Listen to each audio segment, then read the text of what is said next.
Abigail.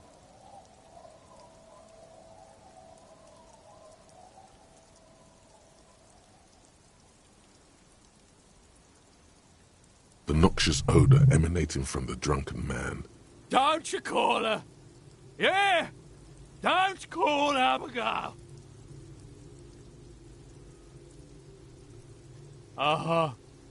Abigail.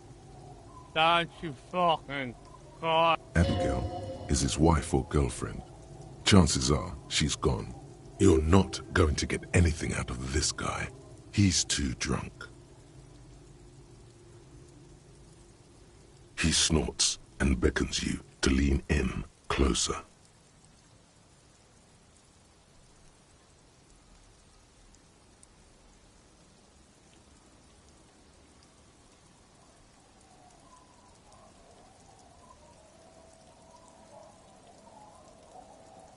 Don't call Abigail. Don't call Abigail.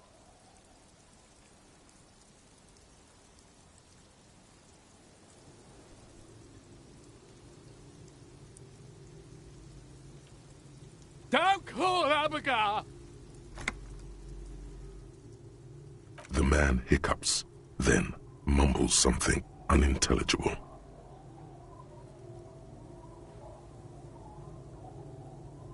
Don't you fucking call her! Hear me? Abigail? Don't call Abigail.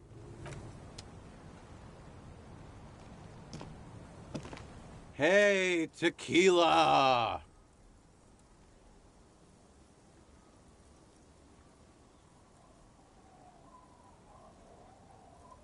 Good to see you. How's business? How's the whole reality situation treating you?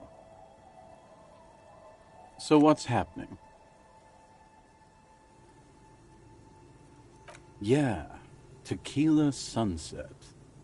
How are the, high-concept, reality-based adventures proceeding?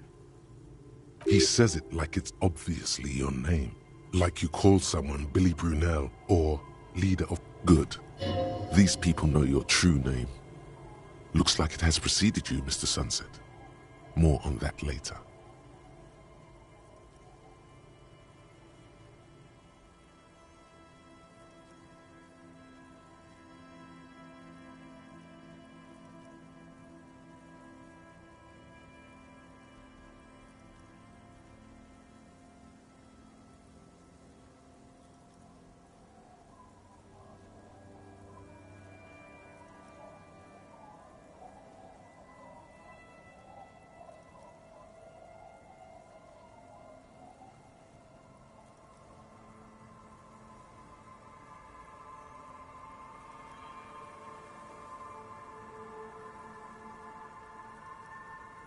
That's harsh.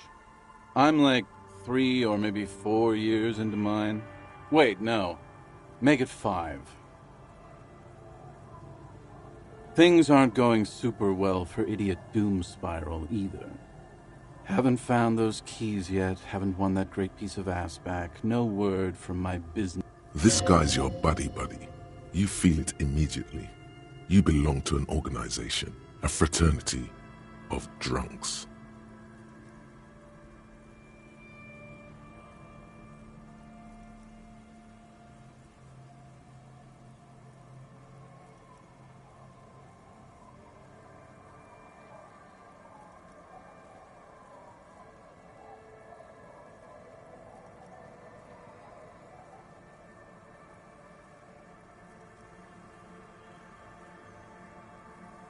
We are saving the world. Please! Please don't! Okay, we're drinking. We're drinking alcohol. That's what we're doing. I tried to save the world once, so now it's a pirate's life for me. It's you. You're to... We've met before.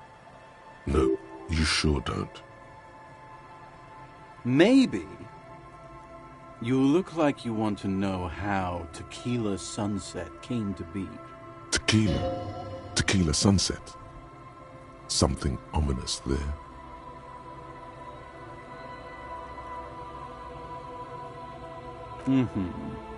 Let me take a sip to moisten up my cords. Tequila Sunset rolled into Martinez last Friday. And by Tequila Sunset, I mean... Hey, let's not jump ahead of ourselves.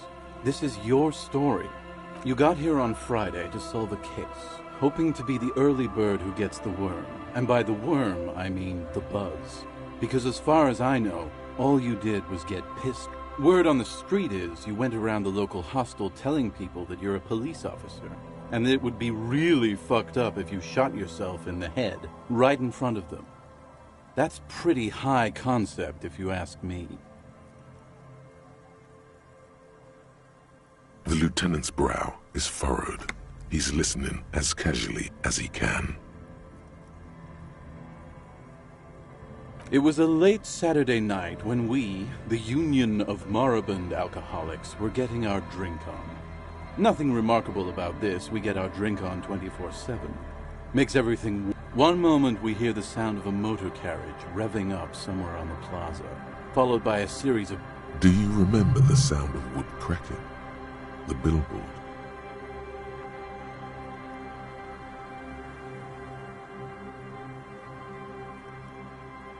Naturally, loud noises pique the interest of anybody owning a pair of ears.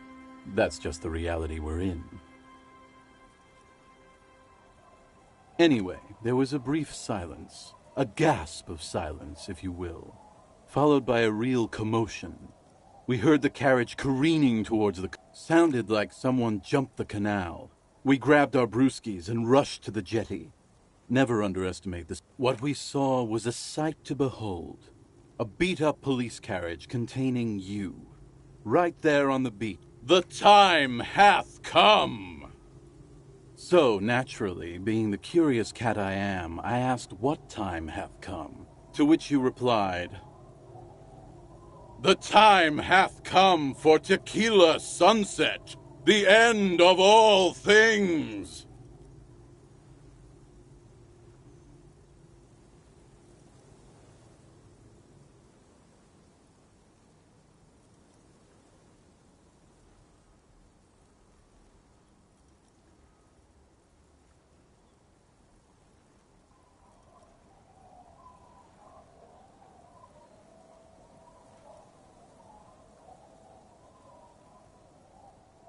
After which, your reality contracted. You jammed the pedal, plowed right off the jetty, and through the ice. We ran towards the ice, whilst you crawled your way out, miraculously unhurt.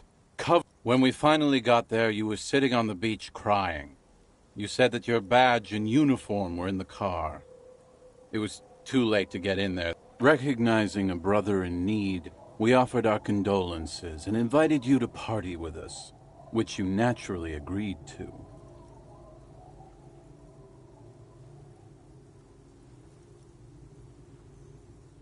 We asked about the whole Tequila Sunset thing, and you told us it was your name now, and insisted that we all call you that from then on.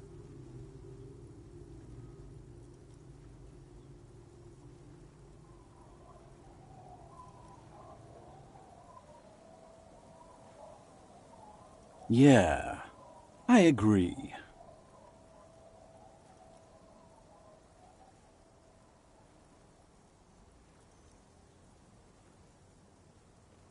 Hours. It was an all-night drink-a-thon. Then, at some point, I think it was Sunday morning, you got belligerent and wanted to talk about Revacholian women. How they're beautiful and also whores and so on. How one of them fucked you real bad. After a short while, you crossed the event horizon, looked sullen, got up, and left without saying anything.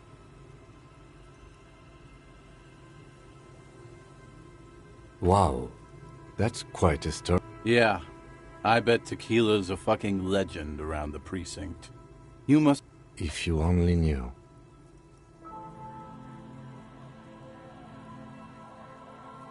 You were pretty vague about it, but you kept saying you got fucked real hard, and that we've all been fucked too.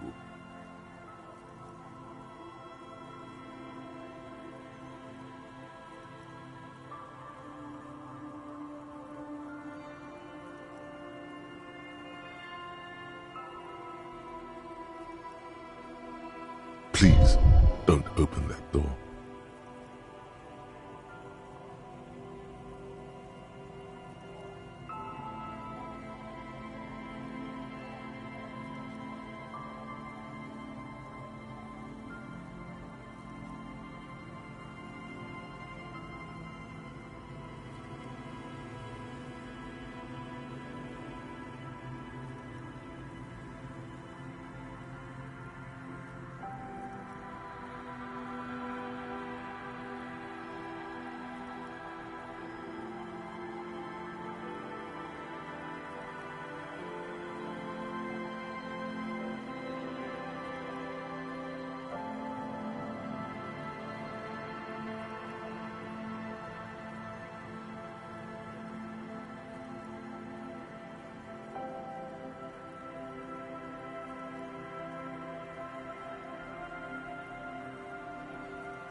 No one's fucked me.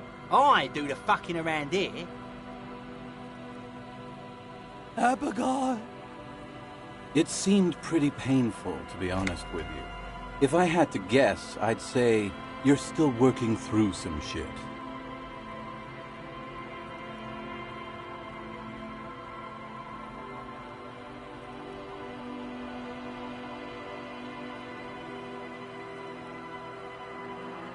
Beside your gun and your badge, you said something about your hope or heart. In retrospect, I guess you lost your motor carriage too?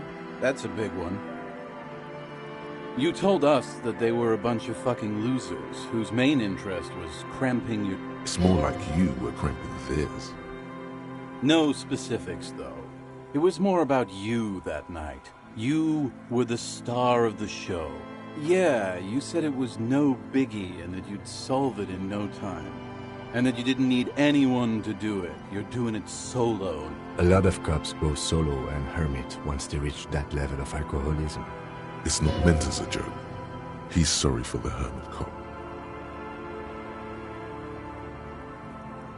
Yeah, you said that you'd really behaved unreasonably and failed to uphold your responsibilities as a representative of the... You kept apologizing for being such a bad cop and for the damage you've inflicted on everyone around you.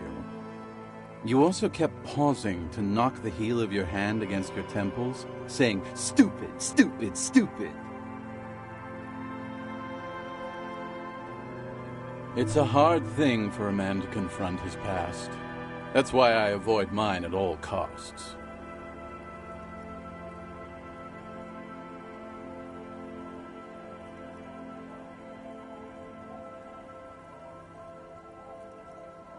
Whoop-de-doo.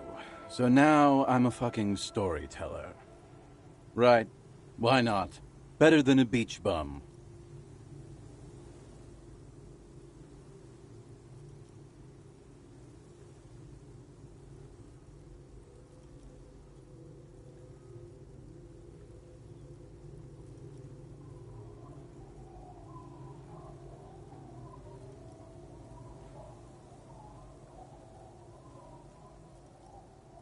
It depends, really. Are you... You might get scammed here.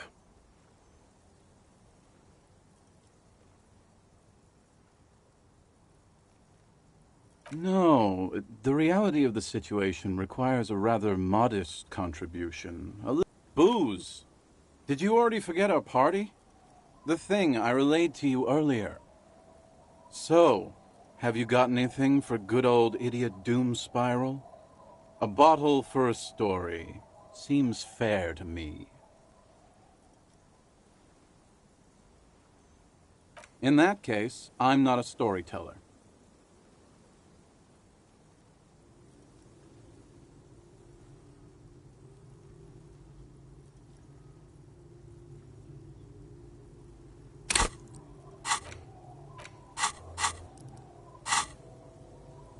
You too, Tequila Sunset.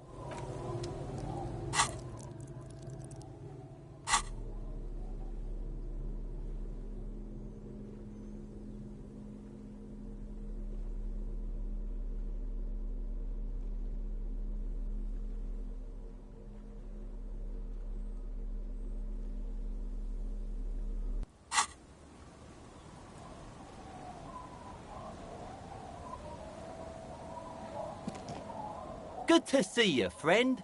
Do I have deals set up for you, buddy boy?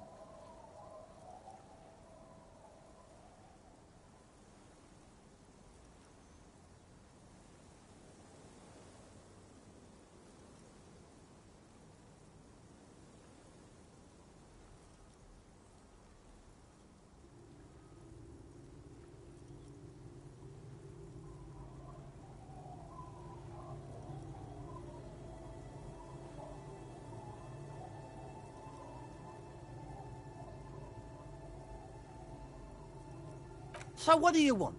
I got smokes. They're cheap. Very cheap.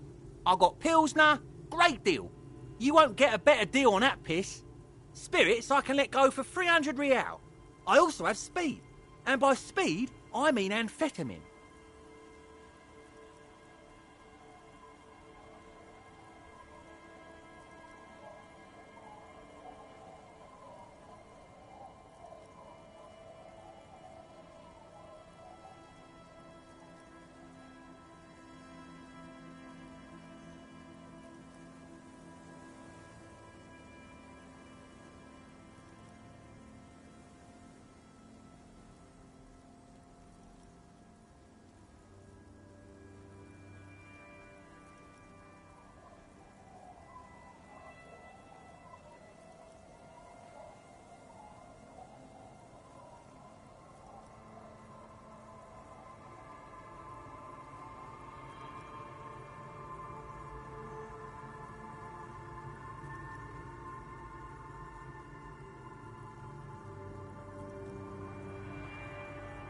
See, friend, it's real valuable.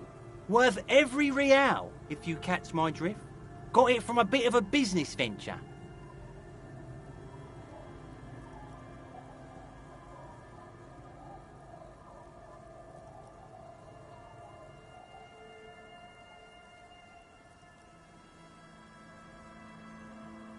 You know, it's funny, actually.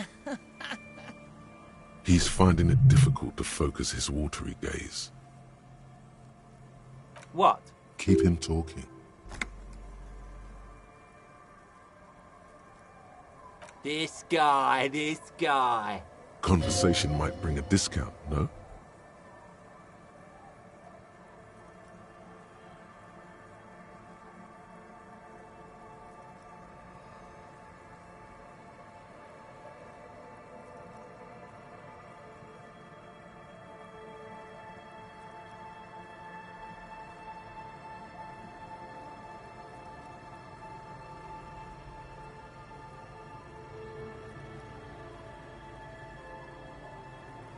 Oh, this is medicinal spirits. The good stuff. Got it from the doctor's office. I got one of those scientific ampules a few months ago. Torpedo, they call it. It's supposed to keep a man from taking a drink. Didn't stop me for shit, that's for sure. 5 lemons with half a pack of butter and you're good to go.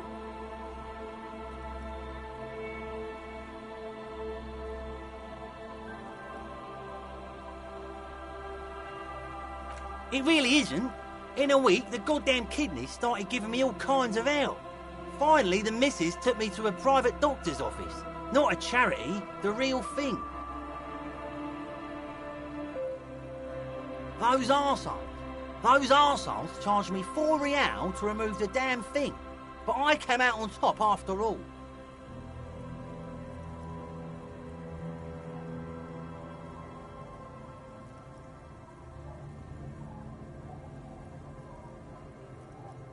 But the idiots left me alone in there. Now, I used to teach high school biology. I know what doctors use to preserve dead things. Swipe 3 cans of this blue medicinal stuff from the back room. Threw the snakes out and voila! What's left is this beautiful blue stuff. 98.7%, almost pure out. 2 I already sold to these fine gentlemen here. But this last one is yours for 3 real. If you want it.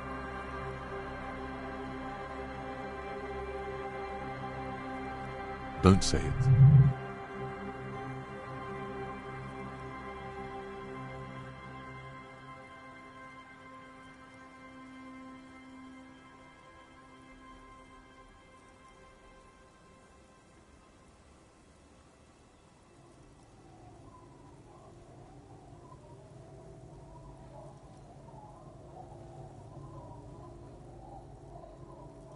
3 real and it's yours, friend. The deal with a... Well done.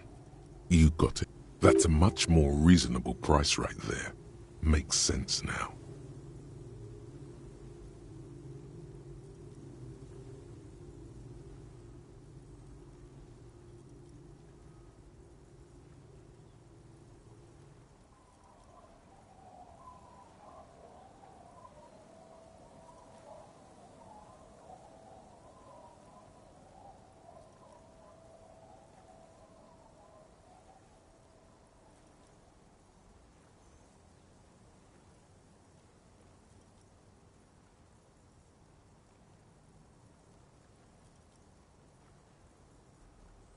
Just make sure to enjoy that one, friend.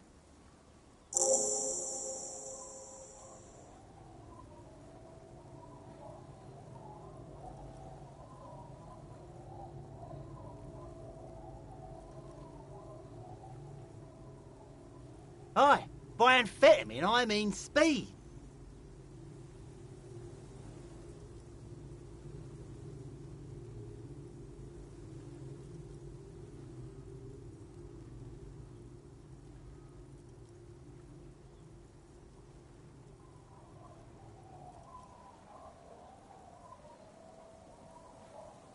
Good, my man. Now what can I offer you?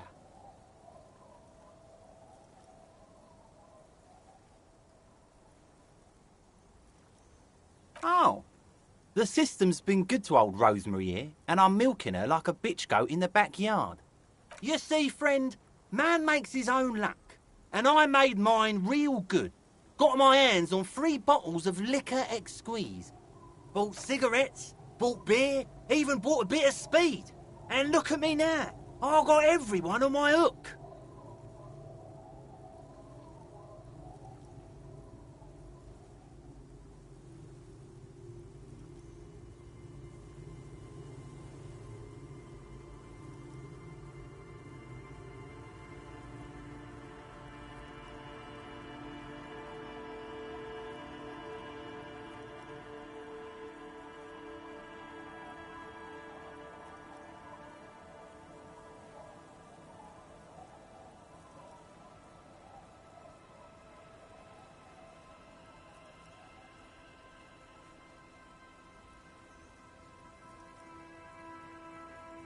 Seriously?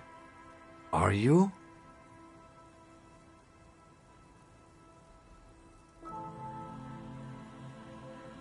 Fine. And the lieutenant is annoyed. In the civilized world, it's a custom to tip the shopkeep, friend. But come back anyway.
You're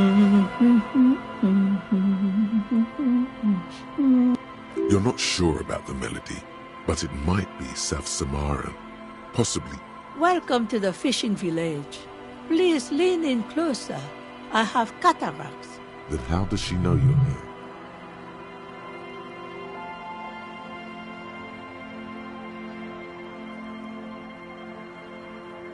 I still have a golden ear. Come, come. Oh, welcome, police officer. We don't cause any trouble around here. We are not here to cause any trouble, madame.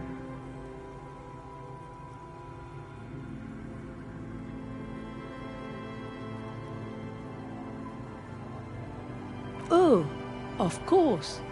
Last time we saw you around here was 12 years ago. You also came to take care of trouble then. Wish you did. But still, in Martinez, you're considered an ill. No, not you personally. I meant the RCM. Some of the men got into a fight. One, he was brooding, needed some help opening the door. You got it open for him and took him to think about what he'd done in it. She says it as if he was on some kind of spiritual retreat. Oh, the usual. That's you, all right. A black hound licking your own heels.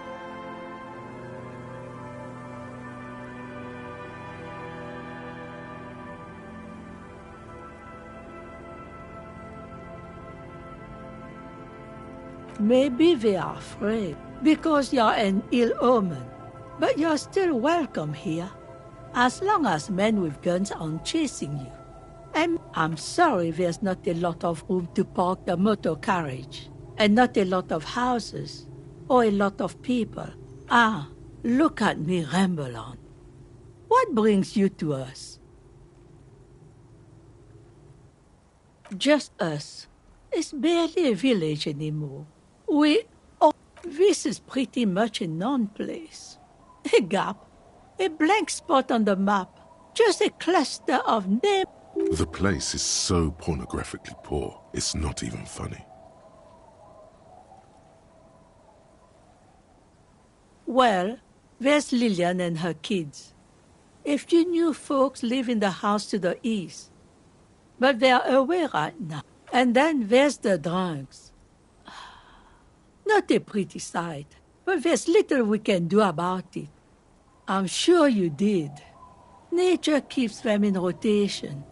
A new face pops up every now and then an old one disappears and is forgotten. Over there, you can find more of the same. Shacks and trees growing wild. That's the Pox. An old military hospital and its surroundings. Or it used to be. During the time of the Suzerain. After the war, it was turned into a goodwill hospital for shell-shock veterans and folks looking for some quiet in the old side. Now the area is crisscrossed with nameless streets and makeshift cinder block houses. Shacks as far as the eye can see. The goodwill ran out. The staff left and the place was shut down. It's long gone by now. Here? For you? No, officer. The only money we have here is some coins the drunks tried hiding from their women, and under carts, boats, in little boxes. It's not hard to find. She nods, rinsing another piece of cloth. Stay? Most people. That said, if lodgings is what you're looking for, I've got a free room in the shack.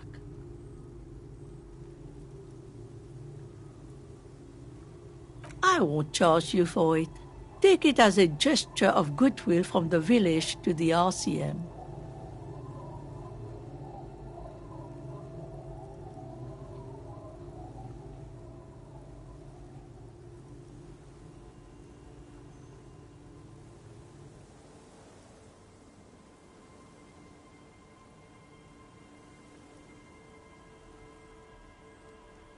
Don't make an old woman regret opening her house to the police.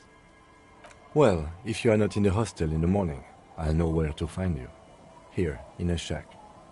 He's a little relieved you're no longer in that room.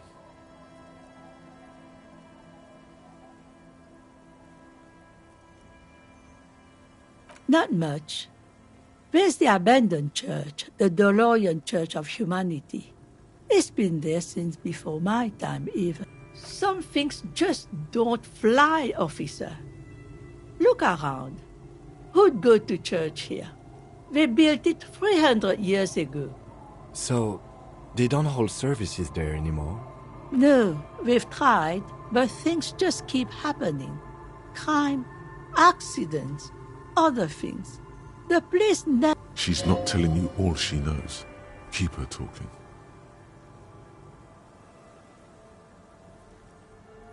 Before you get to the church, there's some ruins, an apartment complex, or some kind of electrical plant.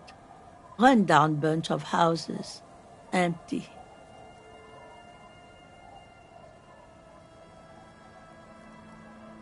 I don't know exactly. A pre-war place. It used to be something. Before the war. I wasn't here then, you know. Of note, the old fish market up on the boardwalk. But it's closed. What? You're one of those real estate people with big plans? If you want a development opportunity, used to be a supply depot, we think, sending goods and ammo across the bay. It's jam shut though. And now you know everything there is to know about this coast.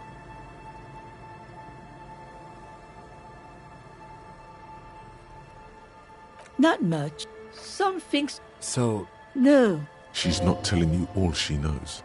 Keep her talk. Well, there's that music.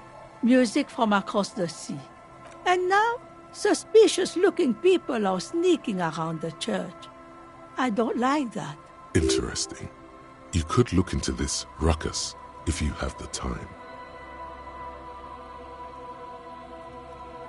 She nods, rinsing another piece of cloth. Me? No one. Just an old washerwoman. Mother called me Isabel, if that's what you ask. Now it's your turn, Mr...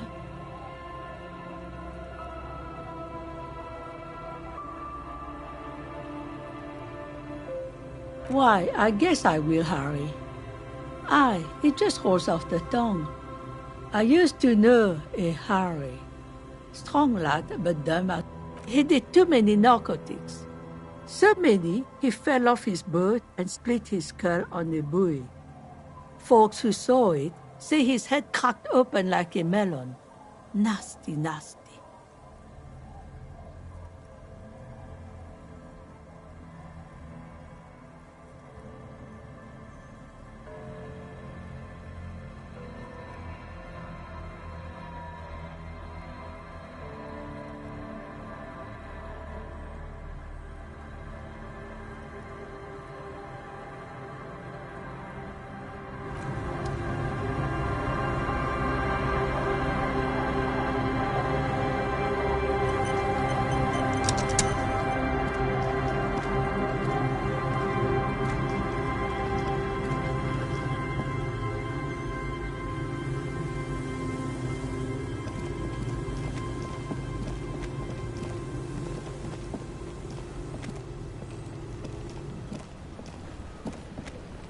Hi, officer.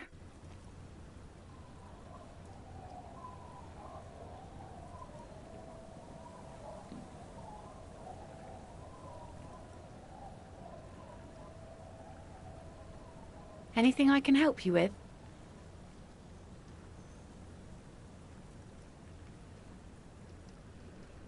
A fishing village on the seashore.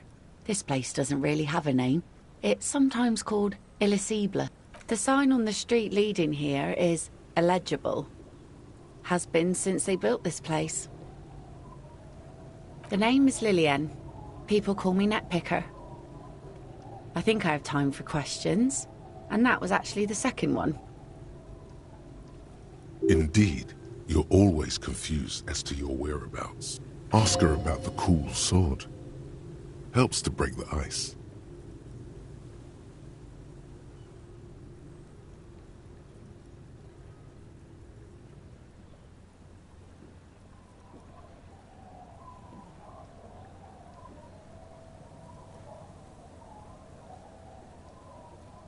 Unfortunately, the factory sold this one with a 3-year warranty instead of a story. It's to intimidate folks, mostly.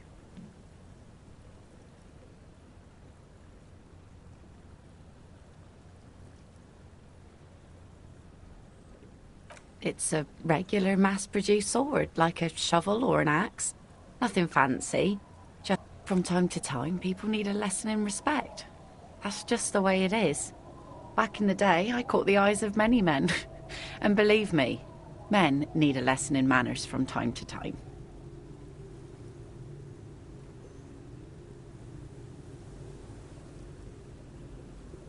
What makes you think we haven't? The truth is that almost everyone in this life, that goes for men too. But they put on an act for us. Pretend like everything's good and living in shit doesn't bother them. Like anyone falls for that.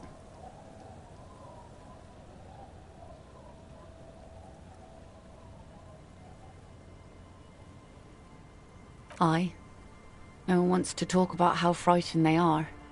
But only frightened people are really dangerous. And plenty of them are dangerous. No, I'm afraid not. Tempting to confiscate the blade I used to keep these animals in check. She refuses, but your word is the law. You are law. Some went to patch their wounds, their lesson learned. Others were more thick-headed. And one of them, I ended up marrying. Gone.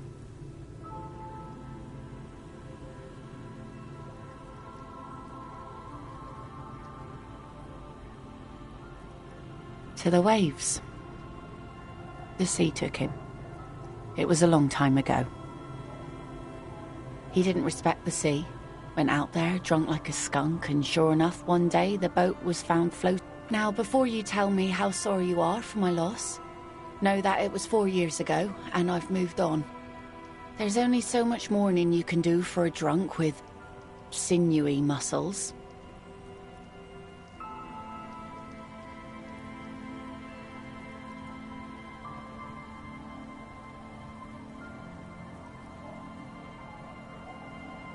Us working folk don't have the luxury to be bedsick with melancholy. I buried him, mourned for an appropriate amount of time. Life didn't really change that much for me and the kids. This is neither a touchy nor a very interesting topic for her. She looks like she's ready to go on a date with another, better, drunk. Ask her. Both of you could need some action.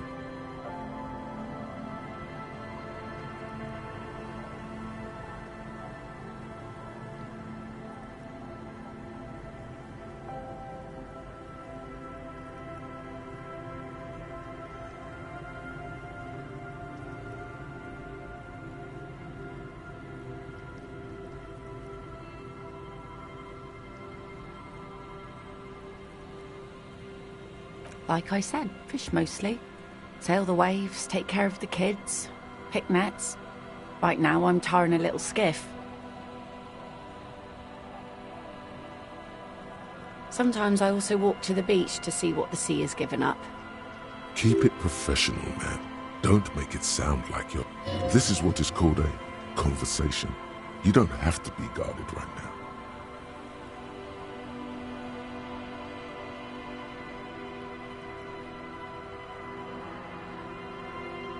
Wood, pieces of glass. Every once in a while we see dead bodies. Human, animal, fish, other odd sea creatures. Bottles, drugs also. Lost cargo in general. Most of the time it's just wood and glass. All right. Major choice moment. You only get to ask one thing. It would be weird to say them all. Choose wisely.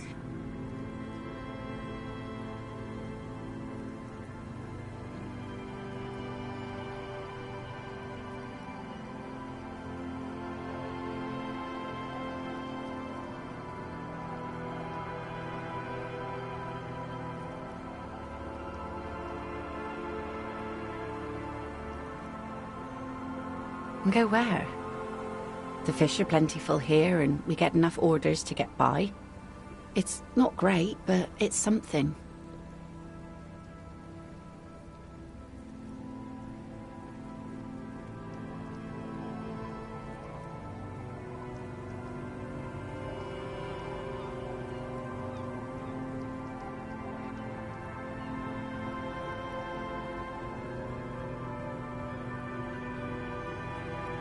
Exactly.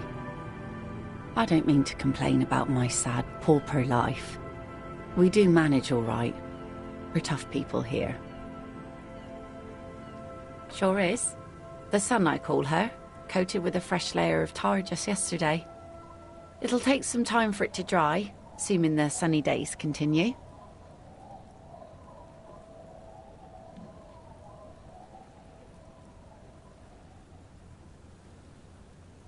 Where are you?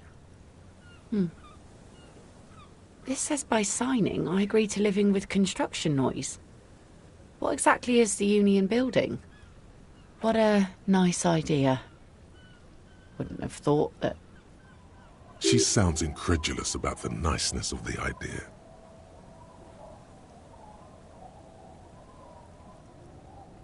that Everard and the Union have nice plans for anything. I thought they only cared about themselves. Well, I guess Union members have children too. And those members have a vote when electing the head of the local chapter. Aye. Why not? Fine. Here you go. I shouldn't have.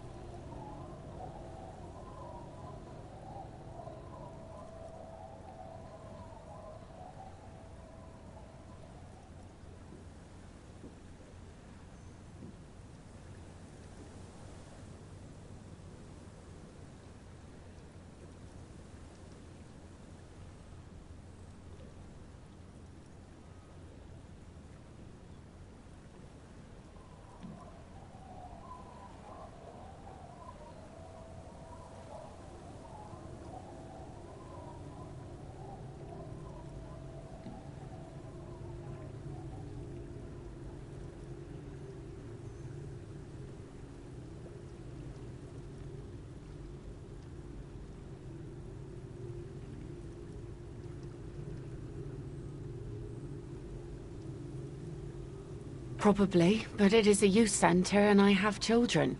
Got to give them something else to do. They're cute and small now, but they're growing up fast. Anyhow, you also need Isabel's signature. If it's a bad idea, she won't sign. You'll find she's a tougher nut to crack than me. Sound logic. Division of labor. She leaves the skepticism to the skeptic. Sounds like Isabel is the leader around here.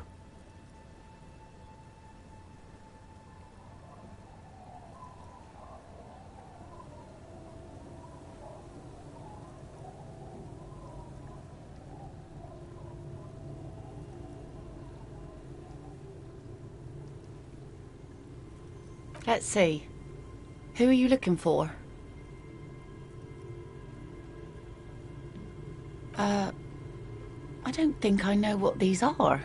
Care to elaborate?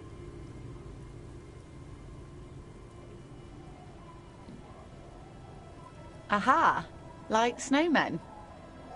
Two old guys have been wandering around here, nose in sand, talking nonsense about snowmen and the like. I don't really know. Further down the peninsula, I guess. I mean, that's where they were heading. Who else are you looking for besides snowmen? Yeah, I'm not really looking for that anymore. Not much into the middle-class ones either. Could do with some landed jet. I wish I could help you with that, but I haven't seen your working-class husband. She seems genuinely sorry for not being able to help you. Well, how can I assist you then, officer?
You take the legal documents out of the envelope, a 12 to 40 month construction period, and the zoning plan in the addendum. Underneath all this, Lillian's signature and an empty line waiting for a signee.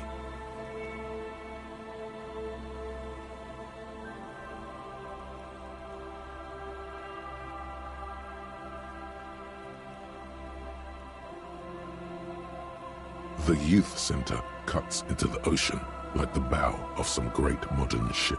Apparently, it's going to cover most, if not all, of the street and the square between the existing houses. It's 3 stories tall.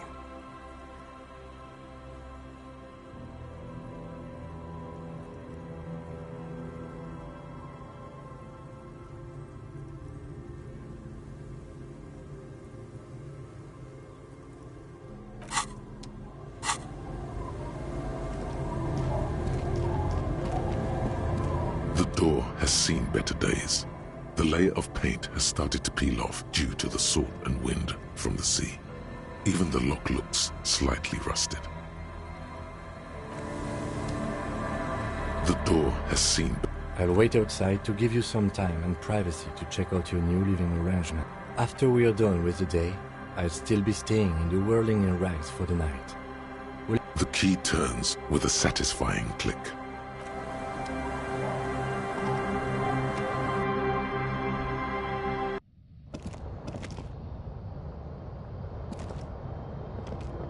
The bed is comforting, if a bit run down. Still, you've earned a rest.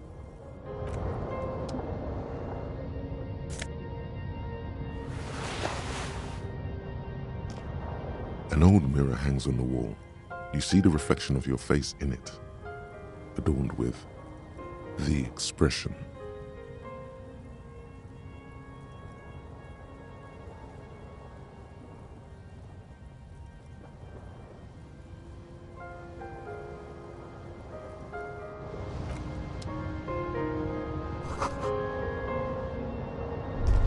On the table, you see a bowl of water, a rough soap, and next to it, a small hand mirror. A straight razor soaks inside the wash basin.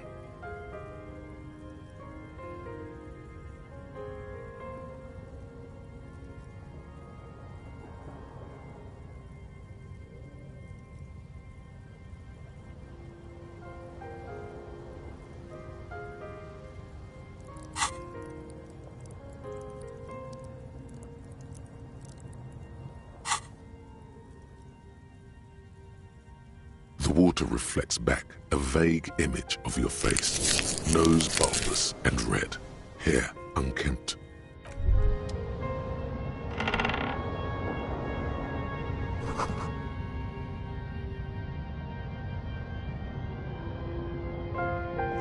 On the table, you see a bowl of water, a rough soap.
On the table, you see a bowl of water.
The scruffy-haired little boy kicks a stone. He can't be more than 5. The other one looks indistinguishable from him. He watches his brother kick the stone with his tongue lolling out of his mouth. This one doesn't say anything, kicking the concrete with his worn-out sneaker.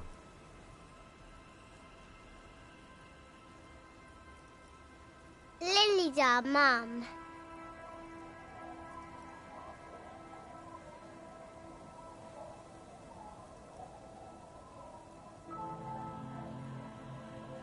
The stone kicker laughs suddenly. His head is too large. The other one laughs. Wow, so intellectually stimulating.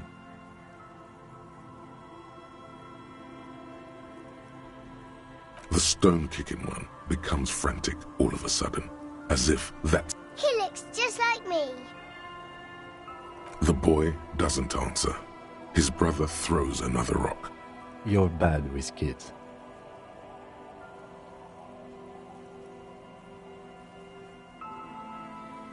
Don't worry, everyone is. How about we do some police work now? We're not getting anything here.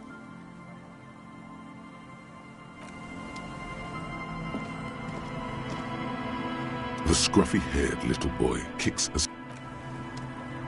The scruffy-haired little boy.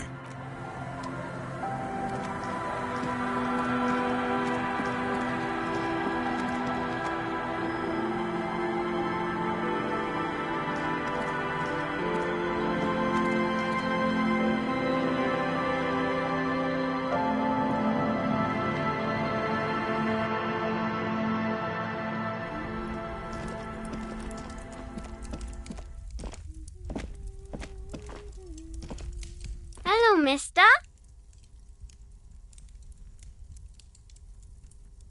She clutches a small stuffed animal. Occasionally, she twirls it around.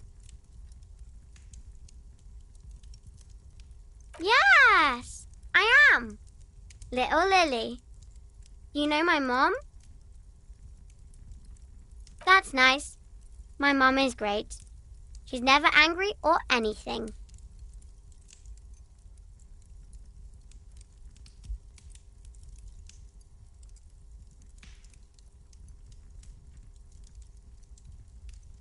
Oh, I had gloves.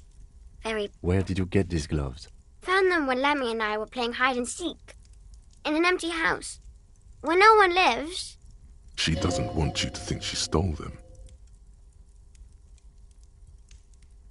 I hid them. The twins were going to take them. They're stupid. We're going to need those gloves. It's for important police business. Oh. They're in my sandcastle. Behind our house. Under the sand. You can break the castle. It's not very good.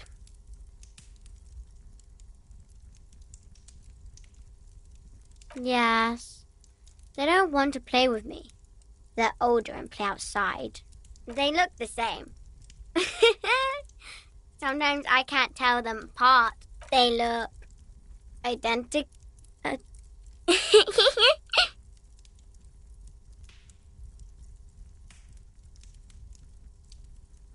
It's a grouse. You might be able to get on Gart's good side if you replace the broken scooter you almost certainly broke.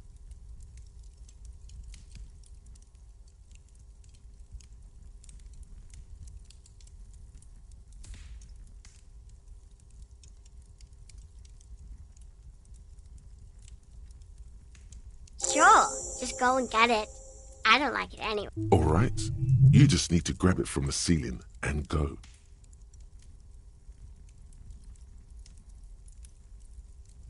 It's Lammy. He's my friend. Sort of. Like... Lambie is a stuffed lamb that, admittedly, has seen better days. One of the eye buttons is missing, and the fur is tattered in several parts. Lammy usually doesn't like strangers. But you're also fuzzy, like Lammy. Bye!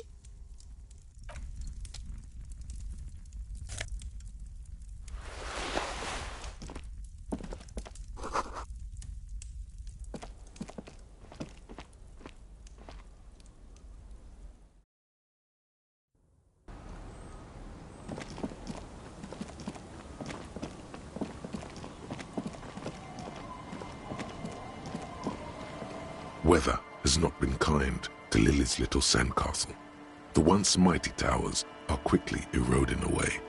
You can see something shining back to you from what the walls and floors give way to the giant's greed, collapse and present you. Congratulations. That's the gauntlets down then. We're doing good on the armor collection front.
Someone has left an unidentifiable article of clothing on this railing. It smells. It's streaked with dried seagull shit and tangled with pieces of seaweed. A dangling arm suggests that there might be a jacket. It seems likely that it was left in the surf until someone laid it out on this fence to dry out. Please tell me you're not taking that with you. It's a guano-encrusted jacket, and you're already carrying around enough as it is.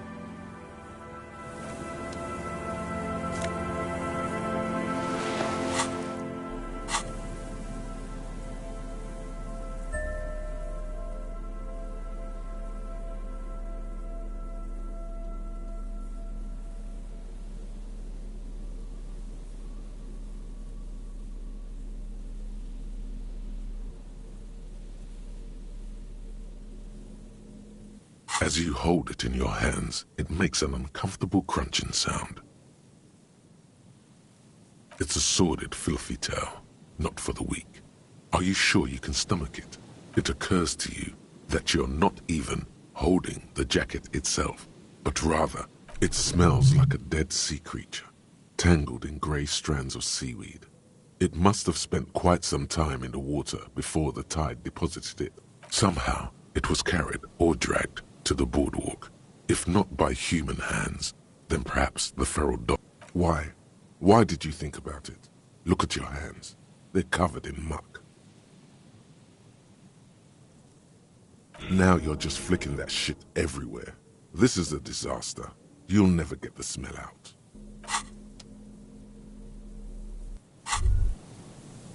As you fold your fingers into a fist, you realize you could knock anyone out with one. Your movements cause tiny little clicks, like dice rolling somewhere far away, as the plates reorient to your motions.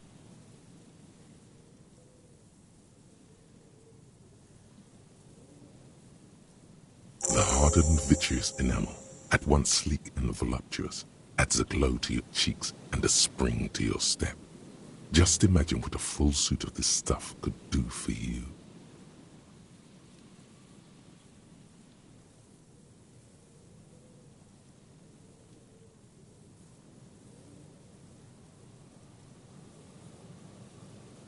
Remember, this is a highly specialized kinetic redistributor meant to stop bullets.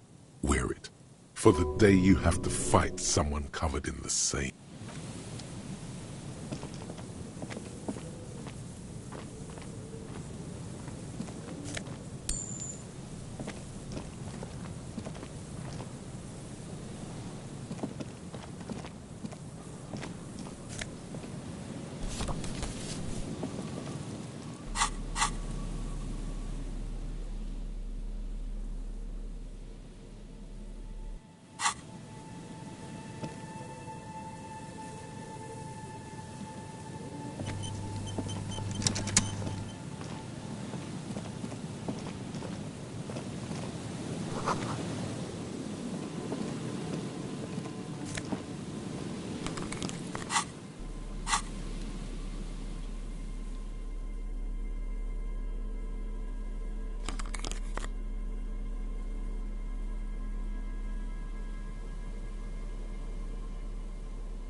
The smell.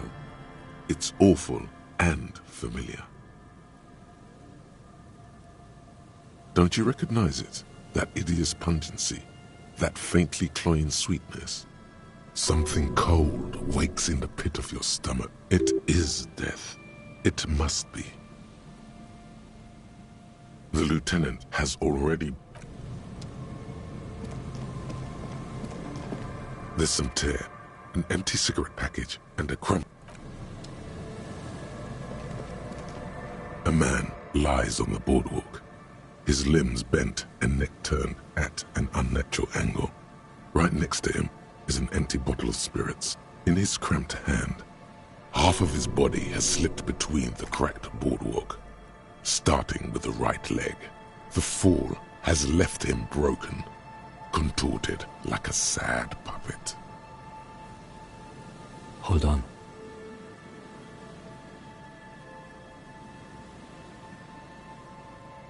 Lividity is faintly pronounced. Whoever this is has been dead for 2 days. No longer. We need to investigate. Another dead body. This is your job. Calm now. Carefully. Just another day. Just another dead body. Breathe. The man has fallen through a crack in the boardwalk and hit his head against the metal bench. Coagulated blood covers his black hair. One of his feet is still dangling through the hole. A bad fall. It might have been dark outside. His expression is dull, like the sea behind him. Drops of water shining on his moustache. His height, 170 to 175 centimeters. Curly hair, stout build. He was confused when he died. Confused and alone, most likely. Overcome with the awful surprise of it all. He's wearing mud-caked boots, beige trousers, and an old brown leather jacket with a bright blue lining. There are traces of kebab sauce on his chest. A cool leather jacket with a bolt of blue. Oh no, this sounds terribly familiar. You find some sunflower seeds and a rain-soaked library card folded into two. His jacket feels sodden and heavy under your hand. Good. We should take a look at that library card after this is done. There's some dried blood on the metal bench, right where the corpse's head rests. The floorboards are rotten and slippery wet around the hole. An empty bottle lies nearby. A chewing gum wrapper is clutched in his fist.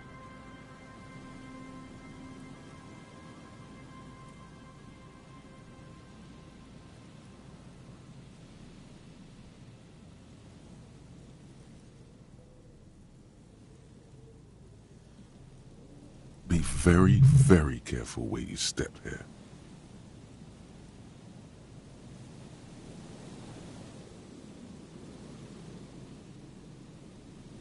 The entire boardwalk creaks in the wind as you take a step back.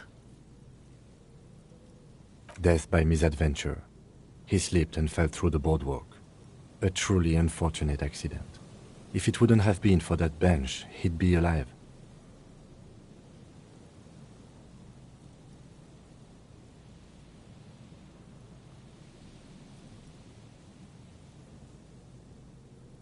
No, I don't see anything that points in that direction. For now, let's treat this case as a... Agreed. If this somehow converges later, why not? But keep it simple for now. Oh, yes. Some symptoms of acute alcohol poisoning could have definitely played a role here. Severe confusion, but I think that death arrived through head trauma, not liver failure. What about it? The deceased ate some kebab. It's probably from a nearby place, maybe in the Papos. Sometimes a kebab is just a kebab. They'll seal this place off after the news reaches the coalition officials. I doubt that they have enough resources to actually repair the boardwalk. Not that sealing it off would keep anyone away. All it does is keep the city council's hands clean. It does seem to be a pretty straightforward misadventure, although there's still a question of identifying the body.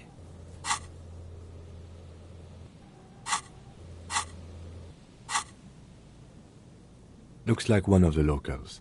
He'd have to know this spot to come here. You don't just walk over here. But that's just a lazy assumption. A dead working-class man with a bottle in his hand? Don't deceive yourself. You know who this is. The woman you met at the book stand?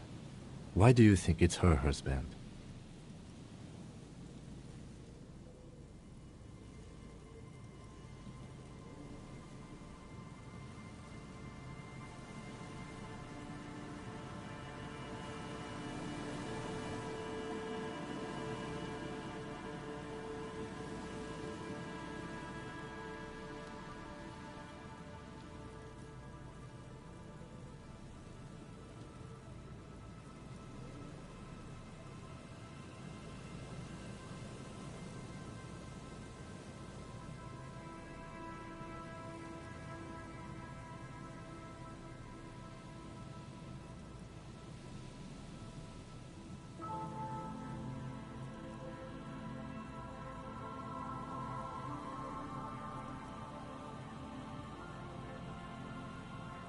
Well, he's definitely someone's husband.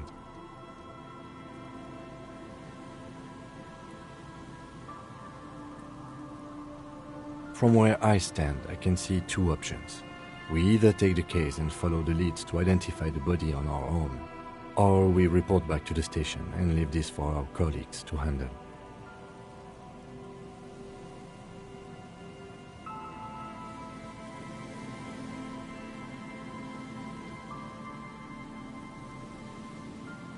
A field autopsy isn't necessary if the cause of death doesn't appear to be criminal.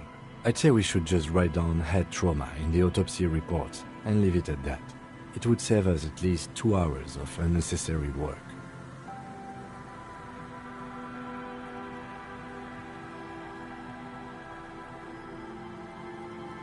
Good call. The guys at processing can take care of the rest. Alright, we should first examine the library card you found. Then we can call the station from my key.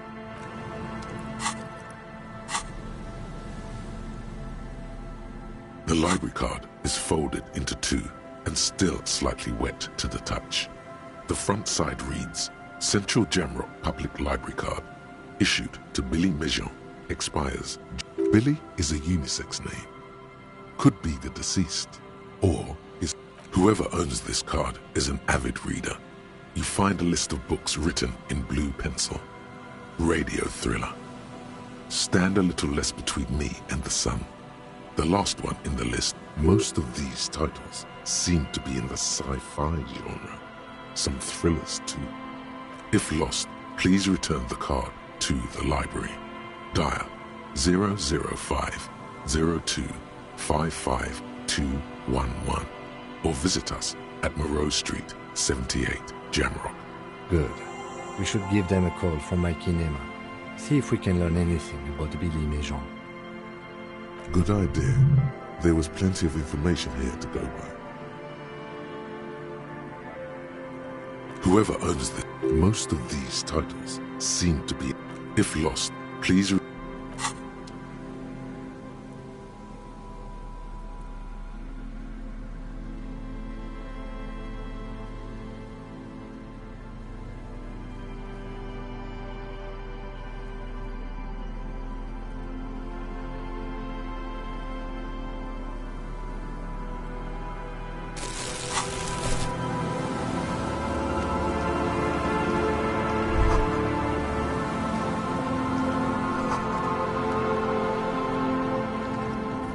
There's some tear, an empty cigarette package, and a crumpled kebab wrapper in the trash bin.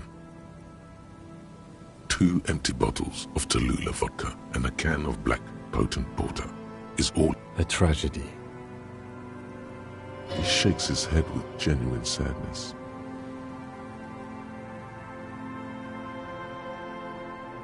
Whoever tossed it here was a heavy smoker. The brand name reads Red Astra. Red Astra is the black market version of Astra cigarettes, known for that. You see traces of mayonnaise and ketchup on it, as well as a tomato wedge. The wrapper reads, Shish Kebab Revachol.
The porter reel is just what you needed. The reel's attached to the apparatus with a satisfying click. The tape is routed behind the magnetic reed.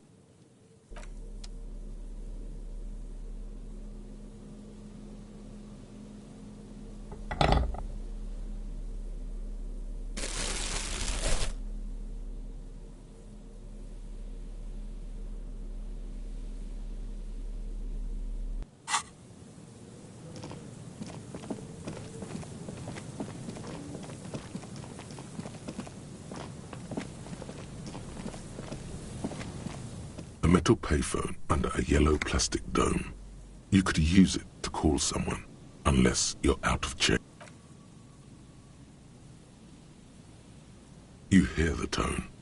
The machine is inoperable.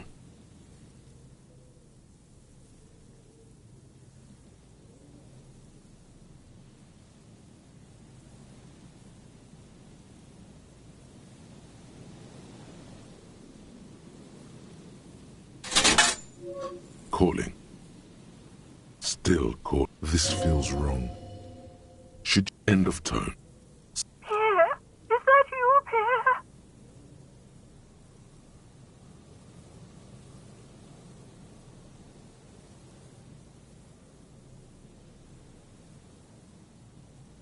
Do you have any news about Pierre? He's my sister's grandson. He used to visit me as a lad. But who are you, then? A salesman of some sort? Modern goods are rubbish, and I can't afford them anyhow. It's a shame what you did to our country.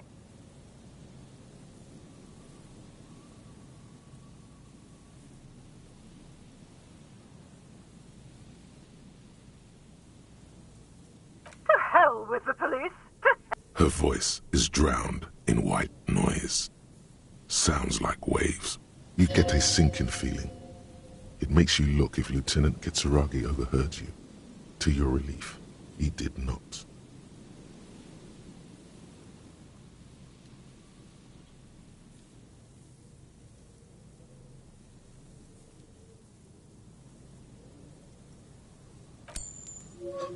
Calling.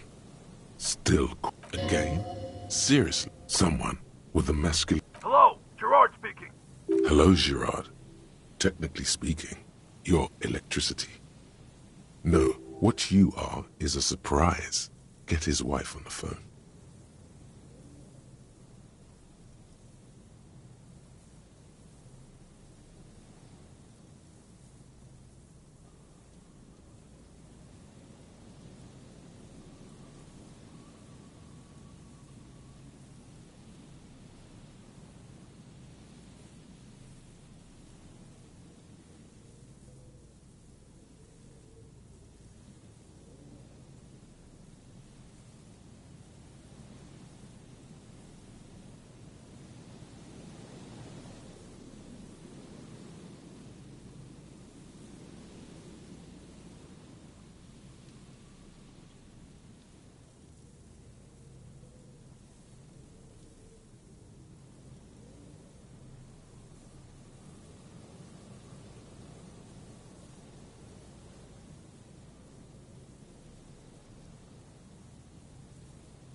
Don't worry about it, buddy. Happens to all of us.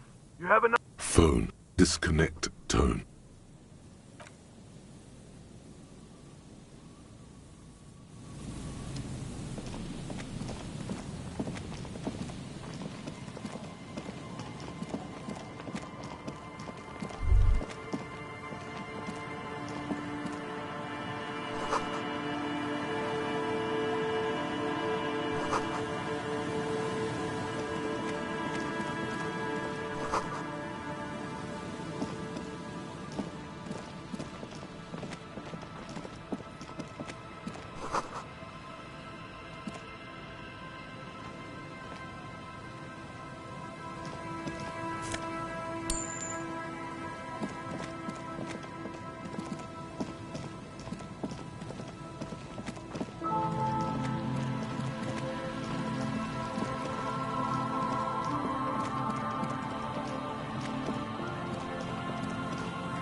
Even Mikhail noticed the windows, especially with how there are no windows on the south side. This was to deal with.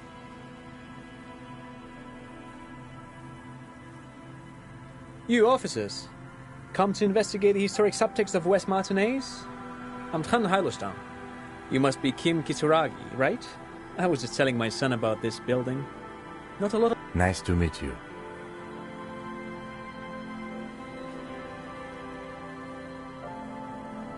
Oh yes, so Mikhail. They had to deal with monitor glare, especially in the summer. They still had vector monitors back then. That was 49 years ago. So they didn't... No, I can't say that we've met before, but I've heard of Kim, of course. Mikhail, say hi to the officers. Mikhail's a little tired today. We spent all night trying to run Orbis on his radio computer. Have you heard of it? It's a programming language used in Grad. Quite tricky, but he wanted to play this Grad-made adventure program. We've been getting really into... The man speaks in the artificial cadence of a professor, or someone who's been on too many radio shows. But I assume you're not here for giant worms when there are so many real things to see. Just as I was telling Mikhail before, this is where the Coalition landed in '08. We could be standing on what is the most interesting landmark in Revachol West.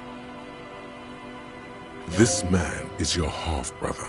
You feel it. But why? Well, get a load of this guy. He really enjoys his trivia. The Orbis programming language was named after its inventor, Victor Orbis, a cybernetician from Grad. They run Vox in the Occidental countries. Aha! But it's not just any empty old building. What not a lot of people know is, this used to be the R&D department of Felt Electrical. And Felt, which now sells ink cartridges mostly, was once a top dog in the turn-of-the-century cybernetics boom.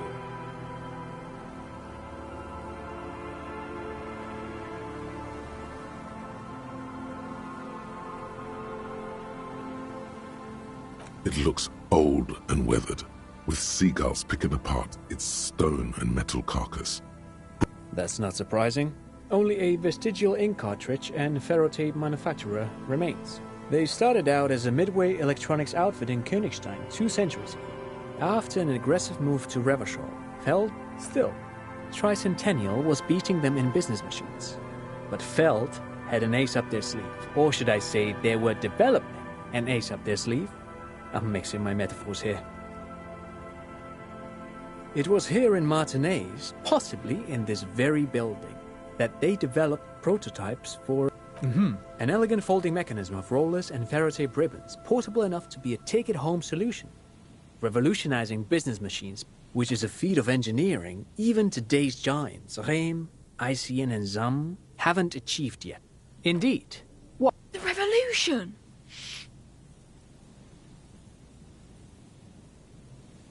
Unfortunately, their moonshot project never made it to the market.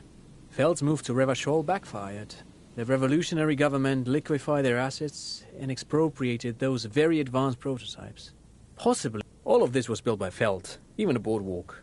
Wild Pines built Martinez proper as a resort for their middle management. Feld built this side of town for R&D.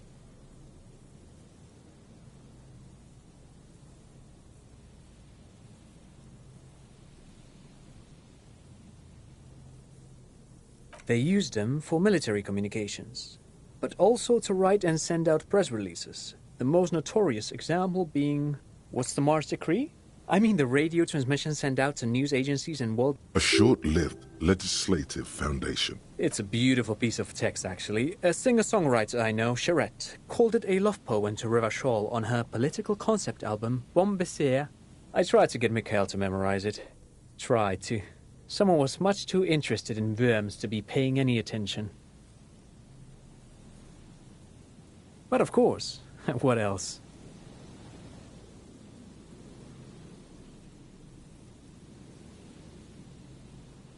I do have some money, yes, but that's not what's really important here. He's not gonna give you money. What are you doing? Clearly you were just... No, I mean, come on. You need the money. If it's not a thing, he can give you some. Of course, Detective. I wouldn't have assumed anything else. Matter of fact, I don't know if you're familiar with this, but the Vespertine Department of Justice has published a rather interesting paper on the... If not, then you definitely should. If not for tips and tricks, then just for theoretical curiosity. Anyway, that's just a little something that sprang to mind. You were saying?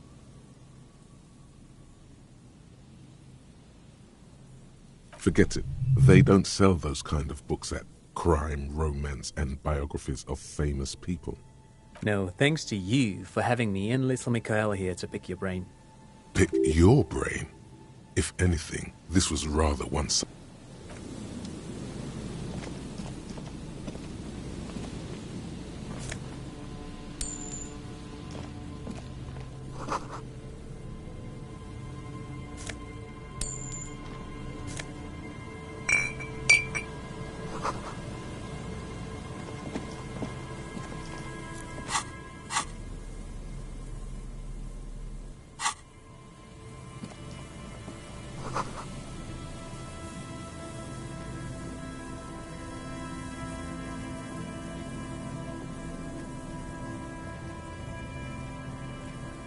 You see, a once bright mural towering above you.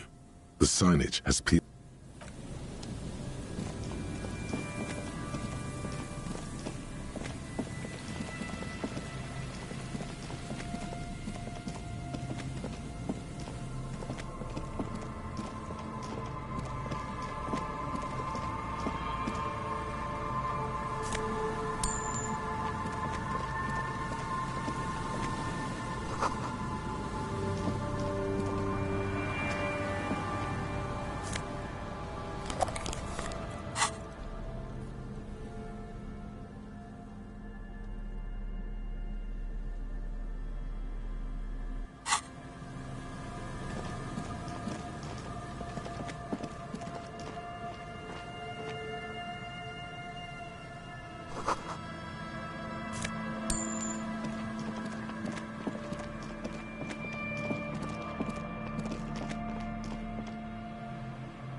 A scattering of bullet holes is spread across the cracked wall, reaching from one corner to the other.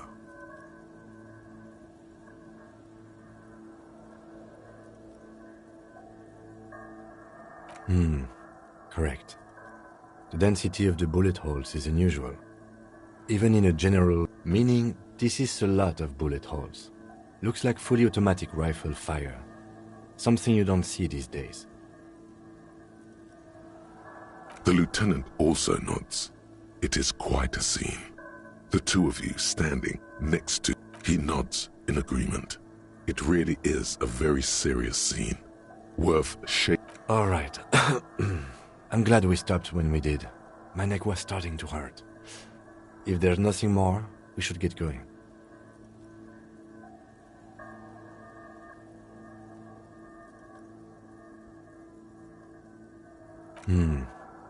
Meaning, this is a lot of bullets. The lieutenant also nods. He nods in agreement. The lieutenant matches your nodding pace. The nodding's reaching critical mass. You can't take this much longer, Captain.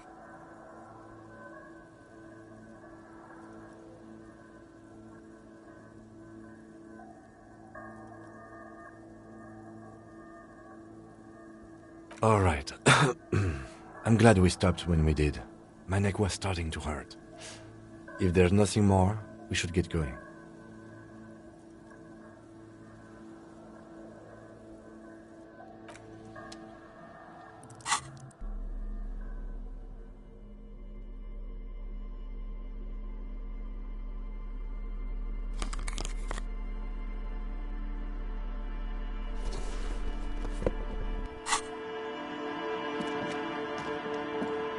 A scattering of bullet holes is spread across the cracked wall, reaching from one corner to the other.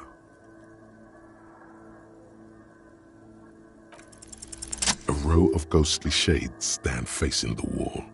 There are many of them, a dozen at least. Their heads lowered and eyes blind. 10 meters away, other shades are lined up in an orderly manner. automatic rifles primed. A gust of wind blows by. The coats of the sun blazes high up in the sky, baking the planks, the sand. A long time has passed since the moment of this fusillading. Rain and the abundance of bullet holes leads to two options. Either an inordinate amount of executions were performed here, or they did not use a conscience round, where only one soldier has the loaded rifle. Looks like this was a mass execution with everyone fully armed. A host of men, probably in everyday clothes, ragged from the conflict and covered in dust. They stand, facing the wall. It's impossible to discern any ordinary people. Familiar. Collateral damage on the path toward normalcy, and maybe you should change it. They were praying, screaming. 7 men in combat uniforms and dark coats, holding automatic rifles aimed at the people. Men of duty.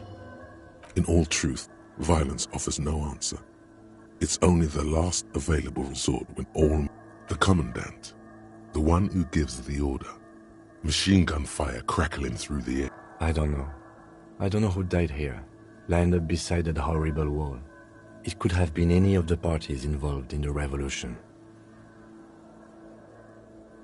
Perhaps the ones executed here were the loyalist conservatives, killed by the communists at the start of the Civil War. Remember what Trent Heidelstein said about Veld?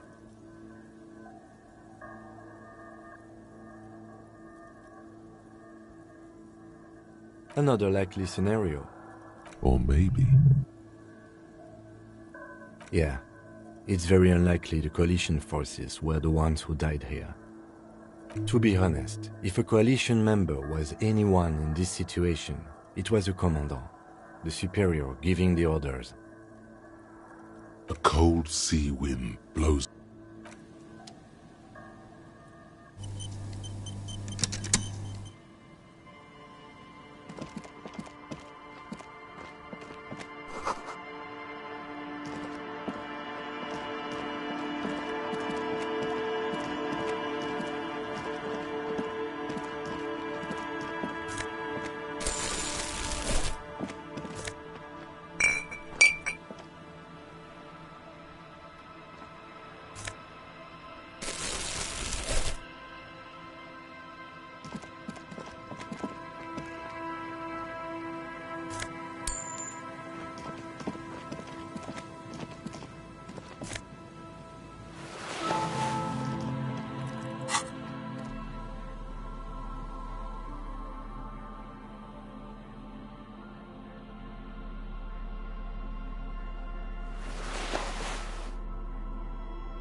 Go.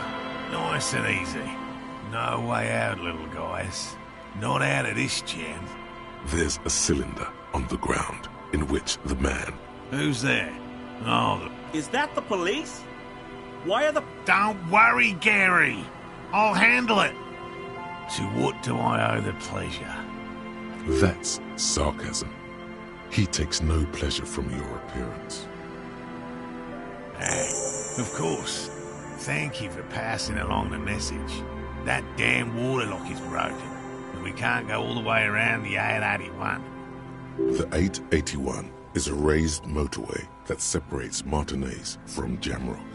The labyrinth of streets underneath it makes it difficult to pass, not like walking over a nice waterlock. Oh, good. We should really be getting back. Gary. Did he say we can go back now? Yes, Gary. We can go soon. If you see Lena, tell her I won't be... Sir, your wife is with... I just have to do one more round. See if the phasmid has taken the bait. Then we're going.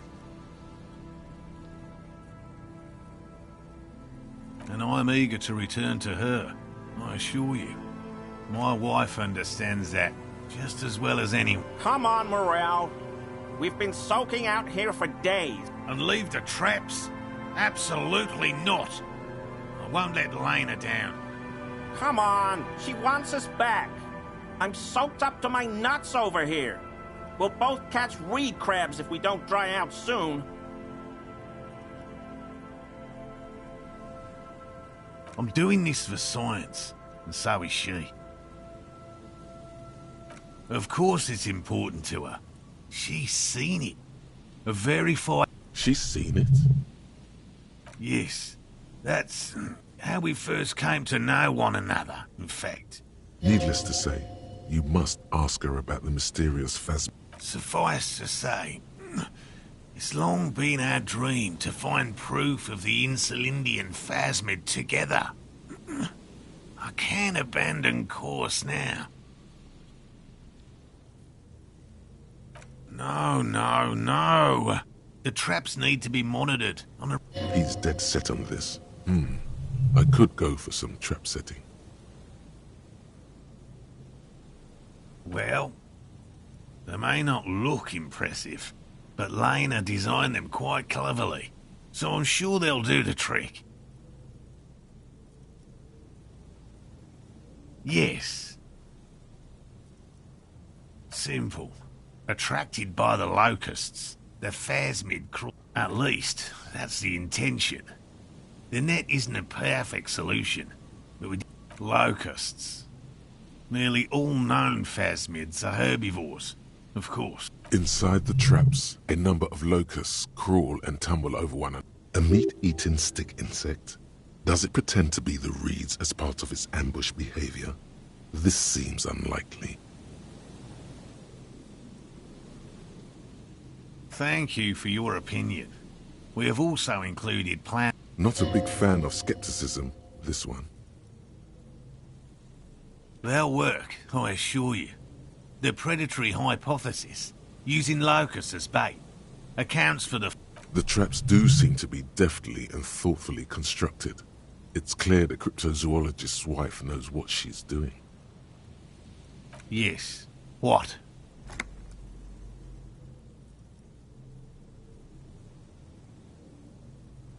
I didn't expect you to take such an interest in our work.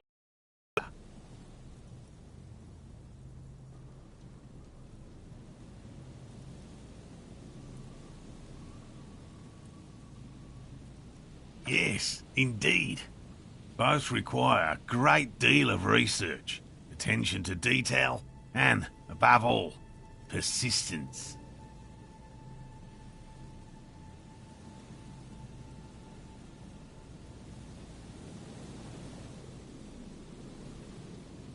Bring it to me at once.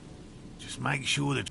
He's not comfortable with the possibility that you'll claim the find, but he's lying about this even. There are 4 in total. One is to the south, on this little peninsula. Another we set in Land's End, to the northeast. It's behind a small sand dune there, on your way to the old radio tower, after the church. The third is set near the canal, where you crossed, by a concrete slab. You should check at least one of those before returning to this one, since I just said it. This one's more of a... That seems like a lot. Do we really have time for this extracurricular venture? Is it? If you think it's important, you have been right before. That's highly unlikely, officer. But in the event you do, I'll spray you with a pheromone mixture I developed. It's made of musk and research chemicals. The pheromone should attract the insect to you, or at least prevent it from bolting at the sight of you. It's quite potent. Will last you about a week. Your choice. As I said, the chances of you in... But you feel you should have it on you. Don't mess around. Take the pheromone. It'll make you sexier.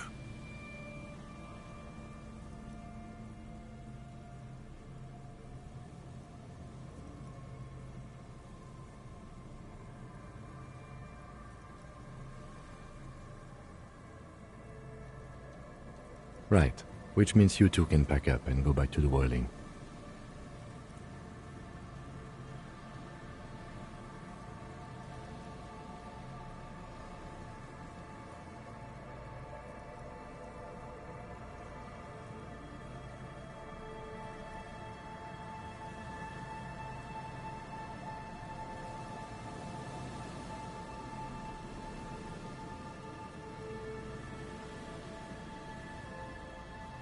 Whatever he thinks about this detour, it's clear that these... Finally! Thank you for your help. Gary and I... If it's more cryptid-related business you want to discuss, you'll have to... But what if the information is vital? On the hunt. What about his eager to leave friend Gary there? Talk to him too, perhaps.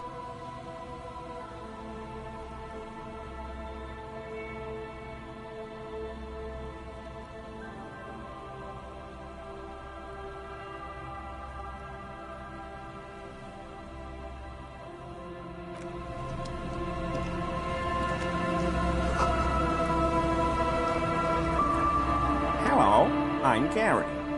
Very yellow man. I mean, officer. The lieutenant raises his eyebrows slightly. Yellow man. Interesting. This is something to ask him about. I'm just waiting for my friend Morel to finish up with his insect traps so we can return to civilization.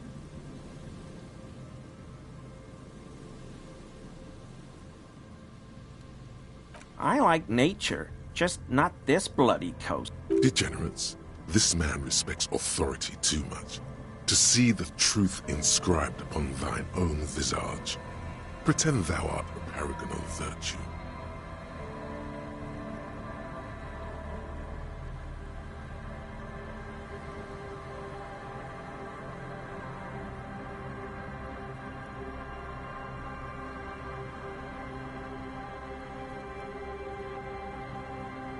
Oh, I've been tempted. But someone has to stay strong for He pronounces Revocol with a hard K. Serious question time. This man is no innocent. No one is.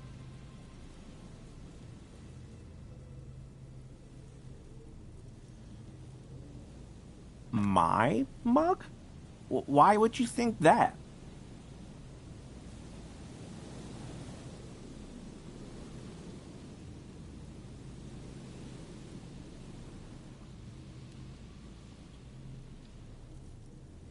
How do you mean? Forgive... He is trying to avoid lying to you outright, in case you really have been to his apartment.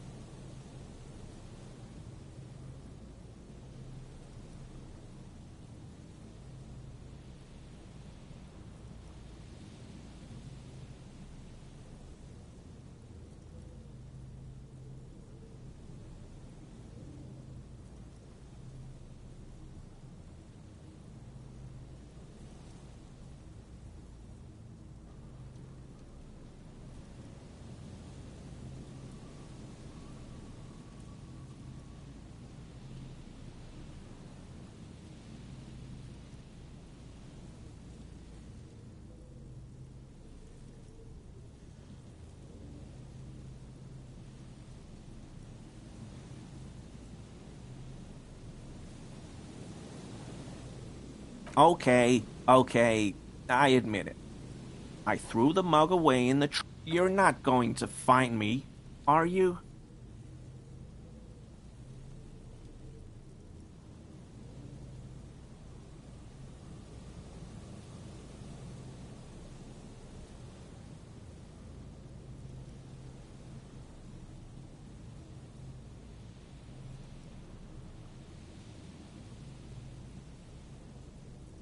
Whew. Thank you. You won't regret this. I won't use another man's property to... I don't know what got into me, really. Work has been stressful. What did you do, Gary? Nothing.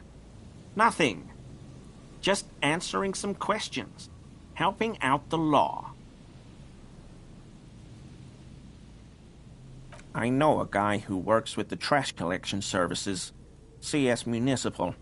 He gave me a master key for the trash containers of Martin, so I can use the Whirling's trash compactor to store my own stuff. Garbage disposal is expensive as hell. The damn Bohemians run it like a mob.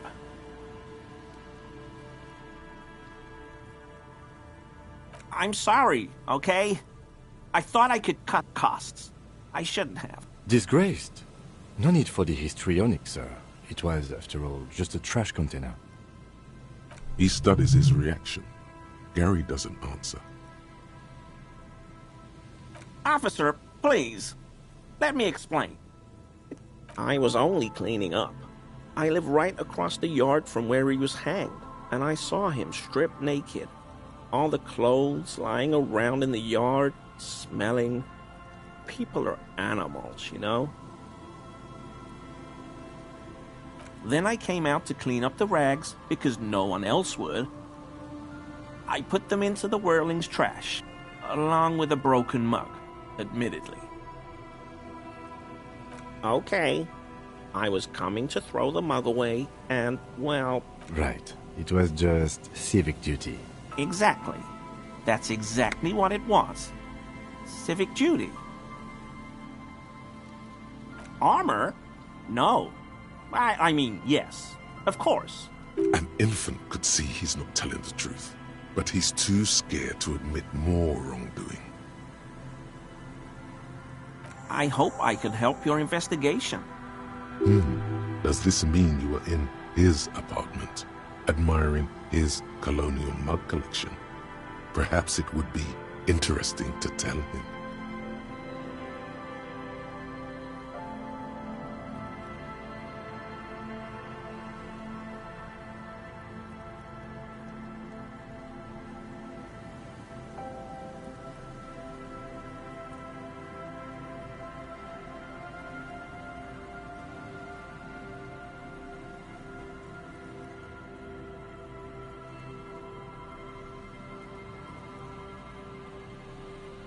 I like to pronounce it the hard way. He winks at you, trying to relay some hidden message. It's a secret rite. A very fringe nationalist handshake, probably.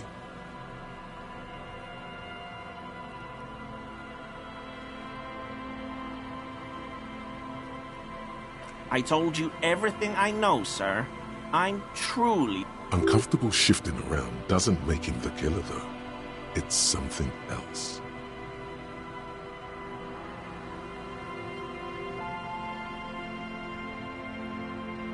No. I help Morel with research sometimes. What does he do then? This feels like a good opportunity to dominate him. Oh, this and that.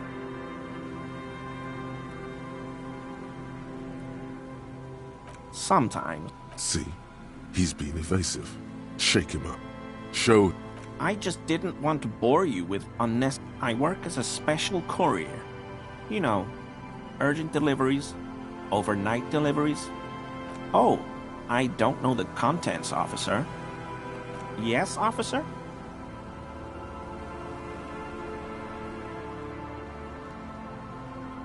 Sure do, officer.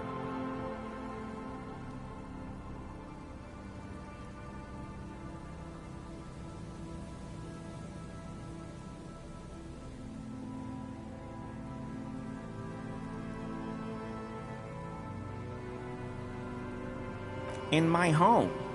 Yes. When I was going to... How did you know? Is this about the Union? Did the big man open the door?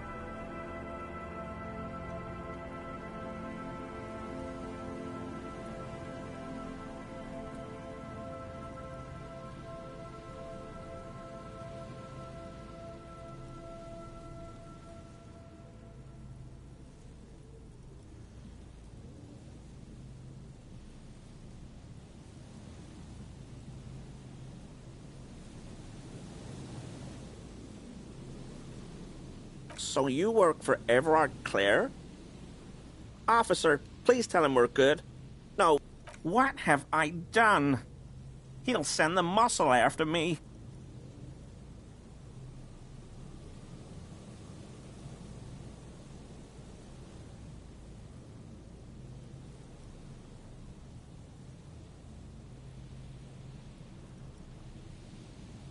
Of course. I won't do it again. If there's anything I can do to assist you, or the... This scared him proper. He's positively melting from fear. The weather vane has turned. He cannot be unturned. He clearly liked his squirming. He may even have changed his mind about the whole door-opening operation.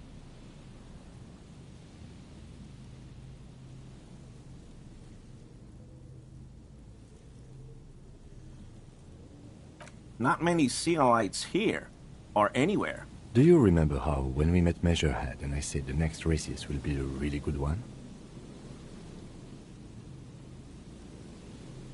Well, this is that racist.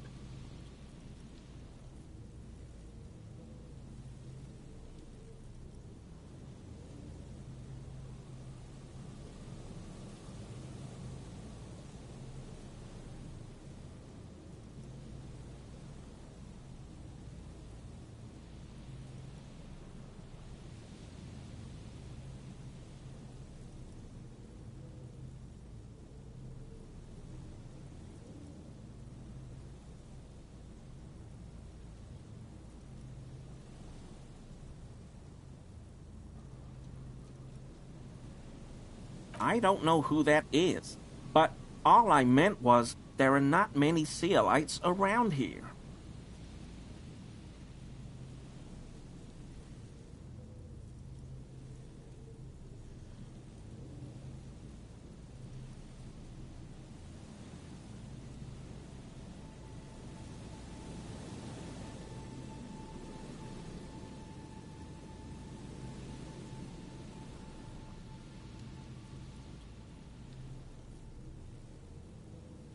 No, no problem at all.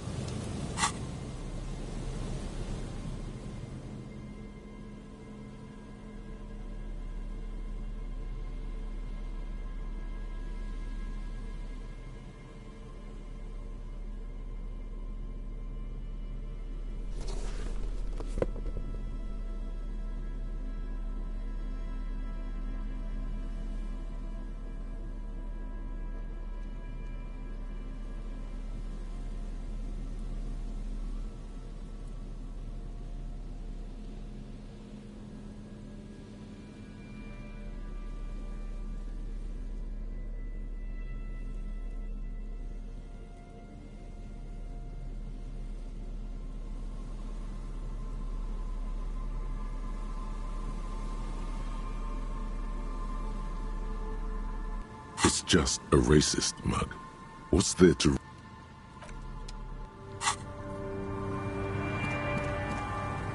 Always a play. I mean, officers.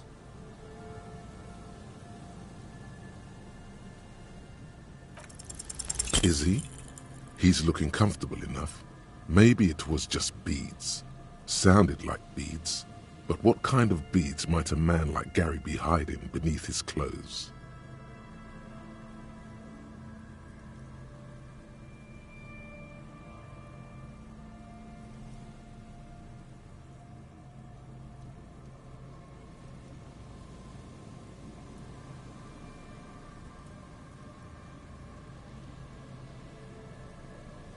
I don't pray, officer.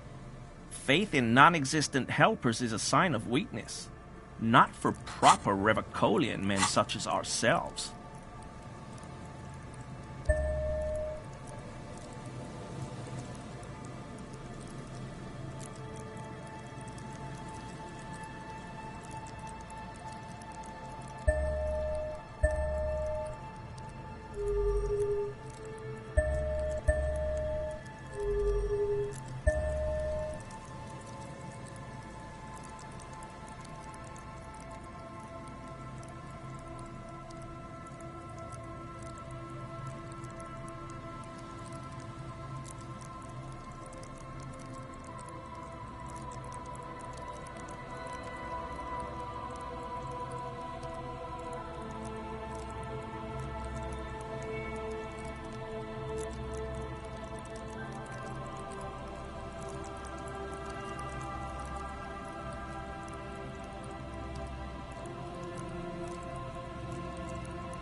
Hear that? Magnesium.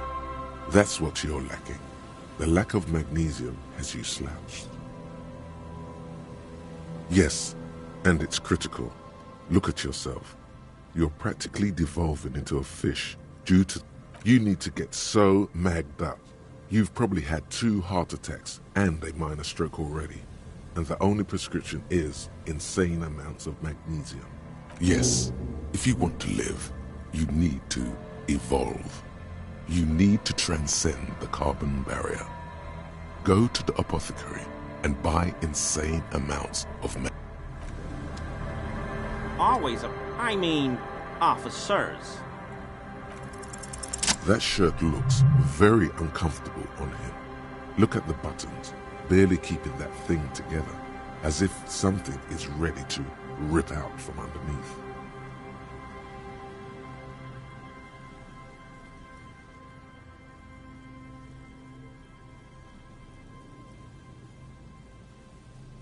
Yes, like a piece of ceramic armor, for example.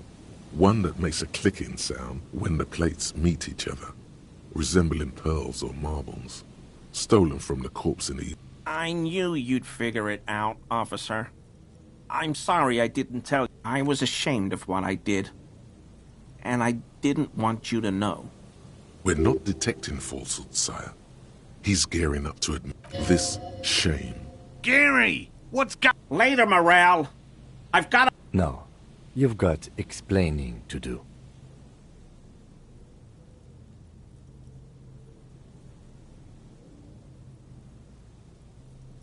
He sighs again, hangs his head, and unbuttons his shirt fully. A cuirass that matches the dead man's boots, but so light to hold, like a bag of cotton. Everyone was picking those pieces off him, and I was watching them do it. And they'd scattered, so I went there to take out the trash and started cleaning up. All those rags on the ground, him swinging up there, and only the cuirass was left. So I stripped it off him. It was early in the morning. No one saw me. I took it with me. It was a mistake. We're detecting sincere contrition here, sire. It's okay. It was a loose end, and you are tying it up now. I'm so fucking sorry I called you Yellow Man. CLI officers commanded the suit. They were thoroughly conservative men. It's difficult to say what the lieutenant thinks of this historic apology. His face does not belie emotions. I always thought it was the Union, but I sure as hell won't go around saying that anymore. You have my word. This is all he knows. Because I was weak.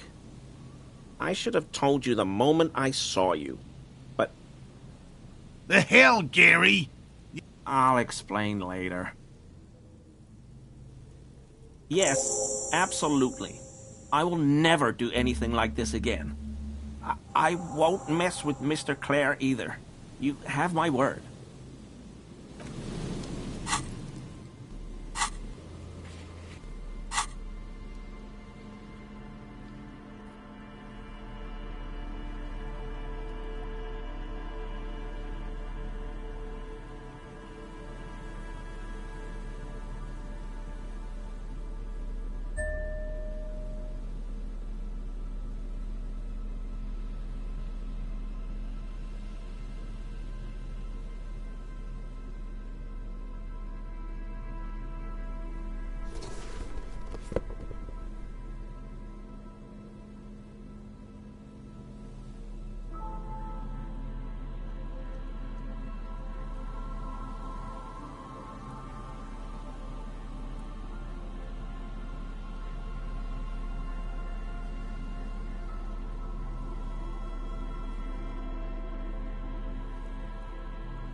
That patch of reeds over there, it's a great place to hide something. Kind of out of the way, being so close to the water. You don't have a reason to. Nothing. Just a hunch. The hunch passes, leaving you there, by the old boat.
An old door, worn by elements, guards the depot.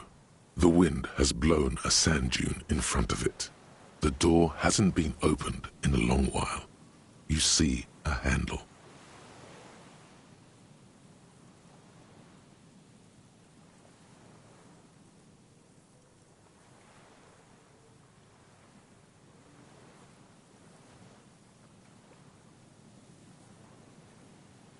It's military. A service depot of some sort. The washerwoman mentioned a depot up the coast. She said it was for moving ammo and cargo across the bay. This might be it.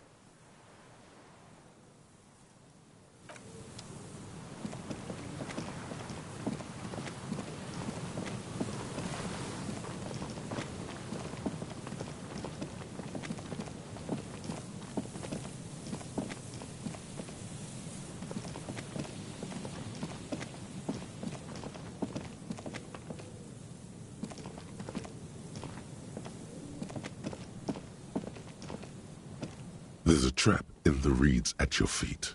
Looks like the same one you saw Morel set before.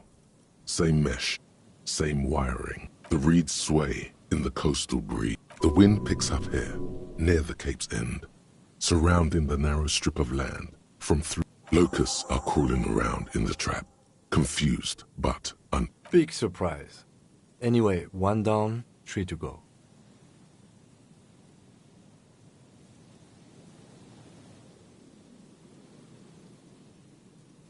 You set the apparatus back on the ground. The reeds sway. The wind picks up.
A shaggy-looking girl in her late teens or early 20s kneels on the ice with an electronic contraption in her hand. Here Oh. it's cold out here, but she's not wearing a hat. She must be freezing.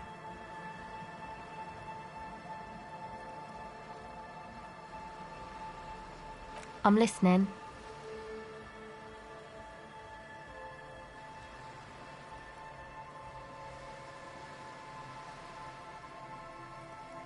A cell. Her hair is dyed blonde, with dark roots showing. There's a coarseness to her features, some masculinity below that timidness. Why?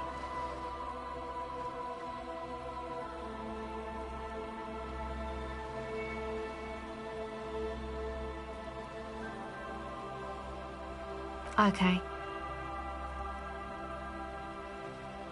This is a portable recording device. It's for field recording. Actually, just one wire. I picked on it till the braiding came loose. The wire leads to a contact microphone. Okay.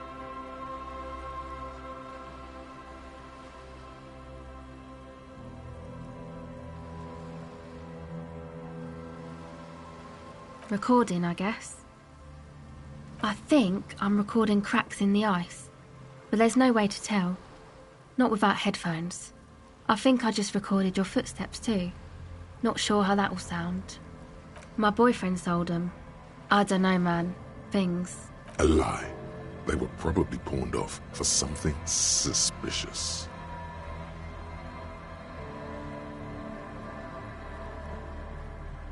The musicians in the Palaceum used them for making music. They looped the stuff, cutting the tapes together. They make music out of cracks in the ice. Anyway, I thought I'd make some too. It's supposed to be, like, I don't really know what I'm doing. They use synthesizers too. She looks at the recording device, the thing she thought would fill her hours with joy and escape. It's turning out to be... Take this, your call. No, man, fuck that, I'm cool. I'm sorry I said that. I'm sorry about the fuck. It's okay.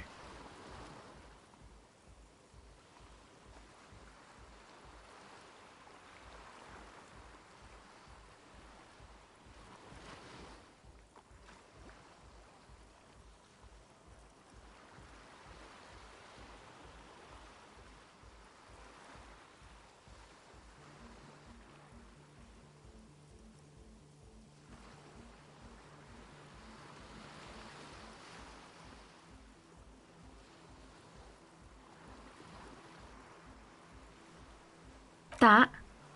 The boys think it could be a place, like the Palaceum or something.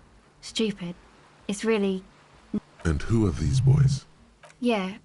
Andre and the guys. They're inside. And why is that? They got too much stuff crammed in there. No room. Music stuff mostly. Like this tape recorder, but bigger. And there's piles of it. Yep, they were pretty. I'm sorry we sold those. That stuff is more expensive than I am. More expensive than any of us, really. Doesn't matter. I can take the cold.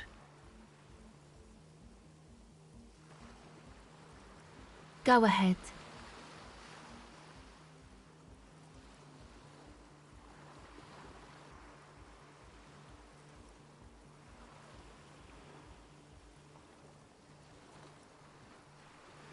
It's supposed to become, like, a club for anodic dance music, like that new style of synthesizer stuff they play at the Palaceum. Except that, yeah.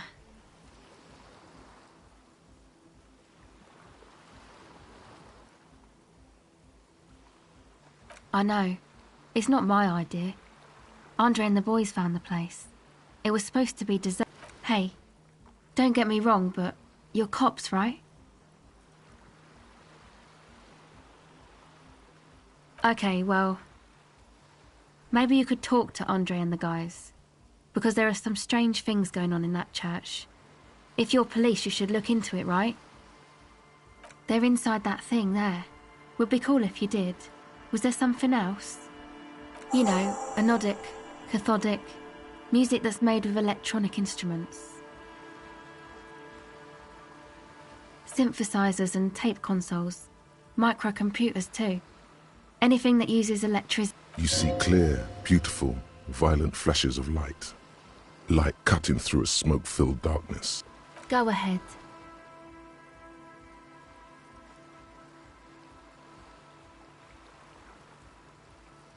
Okay.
Hello again.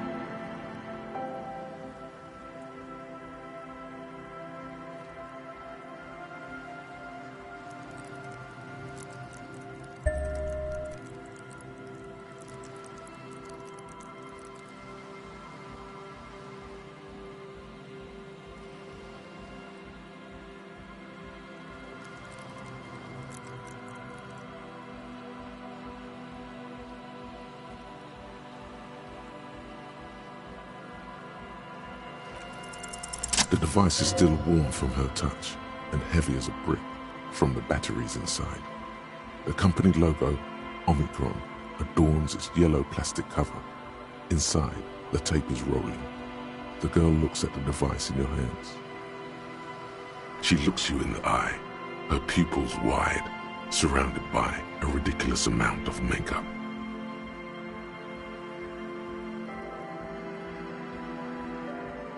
The wind howls. She remains silent. It's real.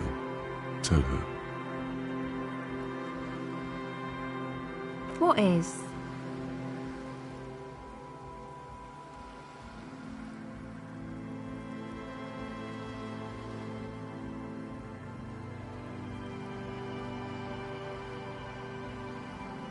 Okay, I'll stick to it. There is little you can do to help her now. But given the chance, you feel like you should. There is something about her. Something changes between you two. She looks at you differently now. So thanks, I guess, for the psych session. Maybe I can return it. What's been eating you, officer? Come on, I can tell. But, okay. Be a boyadero about it if you want to.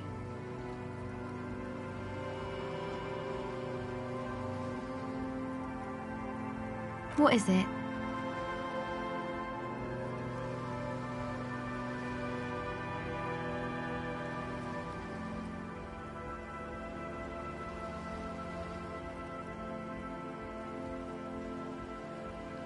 Oh, really? So, the thing that's been eating you is the slow pace of social progress?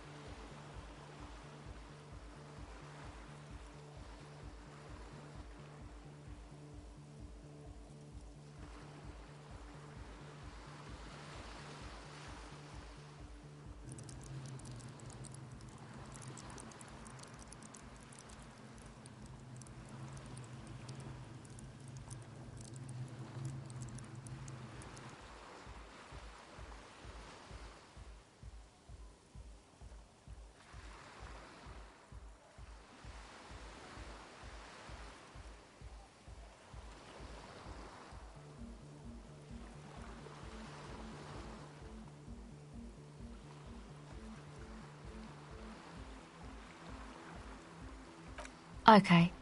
So you're not that upset, it sounds like. Uh-huh. And you're sure it's social progress you're distressed about, and not, I don't know, some chick? Go ahead.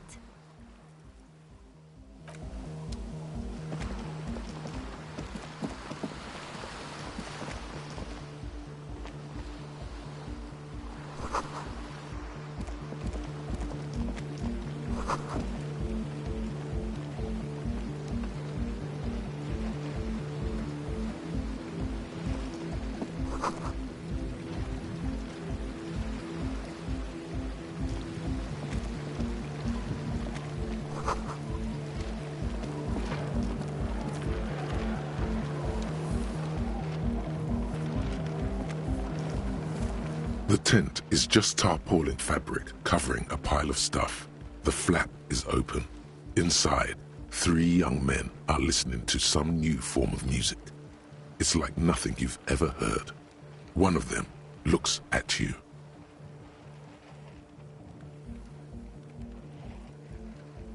Come on! Get in and close the flap behind you. The warm stuff's getting out. It's safe to assume this is their leader. Or at least he thinks he is. Sorry, you barely have room for one. You go ahead. I'm too old for this. I'm actually not, he thinks. I just dislike delinquents. I'm sure you will feel right at home. I'll keep watch.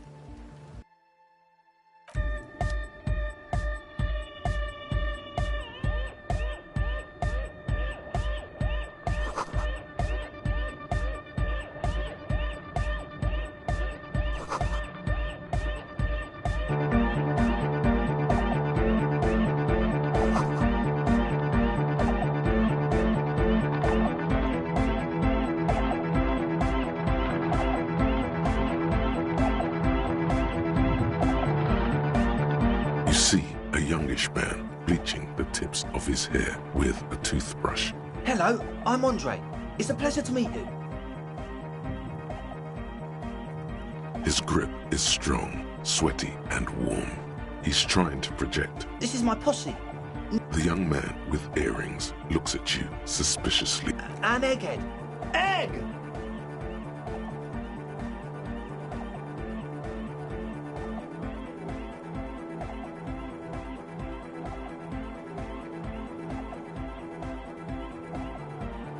Together with a Settle Burger, who's out there right now, doing some seriously progressive sonic experimentation, we like to think of ourselves as music venue organisers.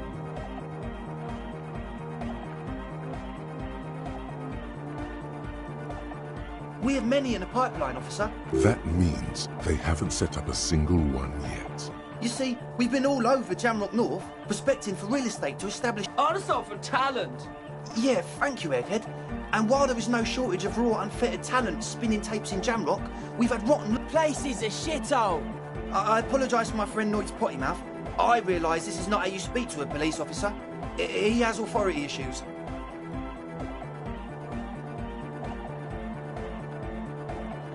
Ah, so you've met her? Good, good. Yeah, it's a matter of occupied ecclesiastical property. I bet you've noticed the derelict hive of narcomania on the coast. I'm talking about the church. And I'm not exaggerating. Even a place of spiritual refuge can become a magnet for all sorts of dopeheads and Dopeheads? Burnouts? Well, I'm sad to say, that's exactly what happened. Sad because we were just about to put Martinez on the map with one of the maddest dance clubs in Jamrock. Nah, strike that. In Reversholt. Strike that! And sadder yet, because the dopeheads and burnouts hold up in there are the worst kind. He leans back a little, watching you with a steady, serious gaze, letting you imagine. Good. This calls for an opinion. You're an expert in those.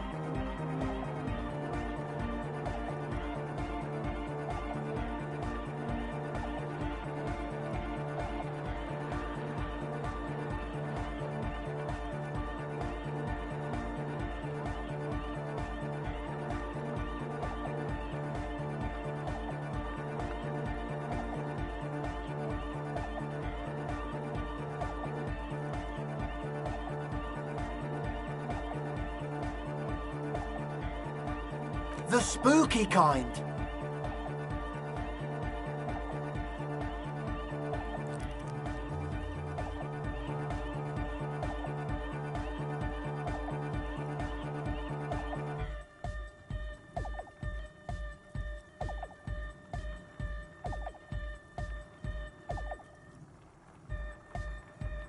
I was hoping you would be the judge of that, officer.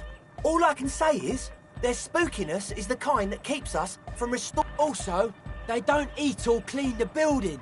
People just want to spin tapes without them spooking it up. Place has bad... Thank you, Egghead. So you're gonna look into it, right? It should be a police matter. Getting them out. Whatever spooky stuff they're doing, I'm sure it's not what the Ecclesiastes meant their property for.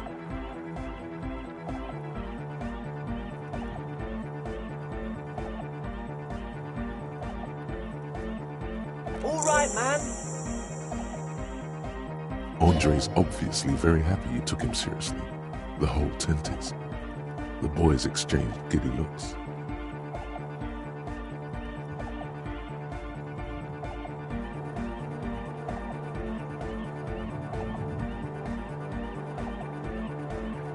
I asked Noid to install a measure against more drifters wandering in. A padlock. I had to do it in an hurry. Not my best work, but it should hold for a while. Not long. Like a week, maybe? I'm super sure they're alive. I mean, come on. I'm at least 90%. Somewhere in the ruinous past that led you here, there was something called exams. You may have learned the term involuntary manslaughter there.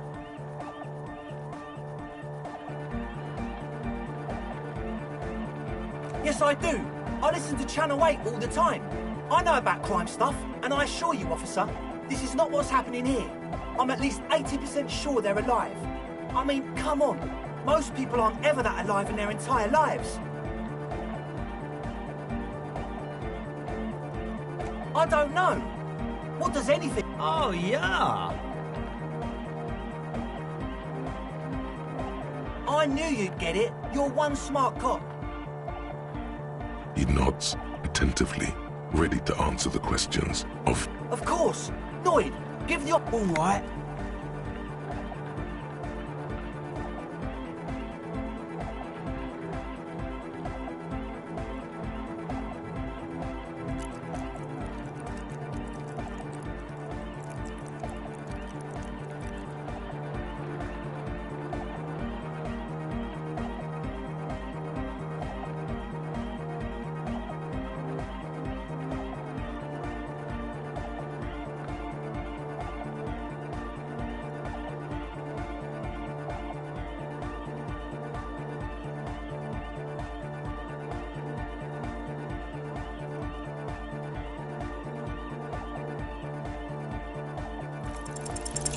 It's as if time is frozen somehow. You think you can sense the key moving in the air. Yeah, this is going to be way cool.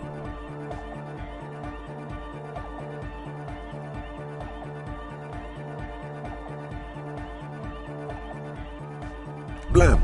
Straight in the eye. Straight in the old eye orb.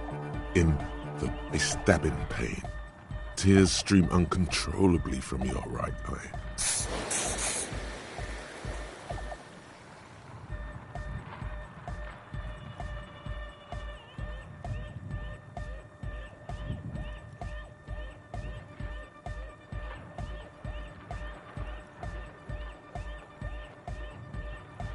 Man, I'm super sorry. That was totally my bad. I got overexcited. He looks like he's genuinely sorry he didn't throw them better.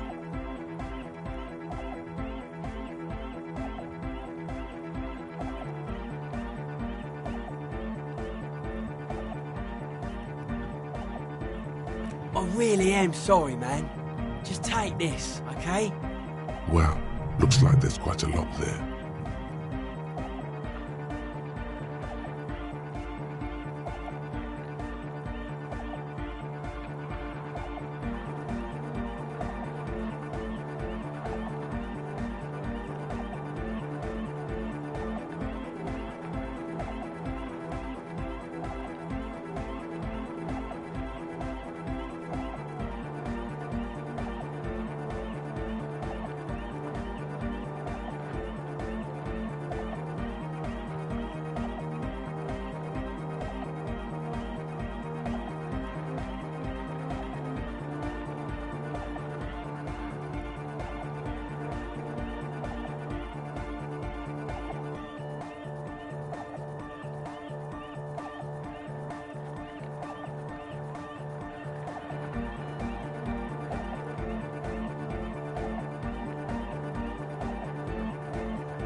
The key?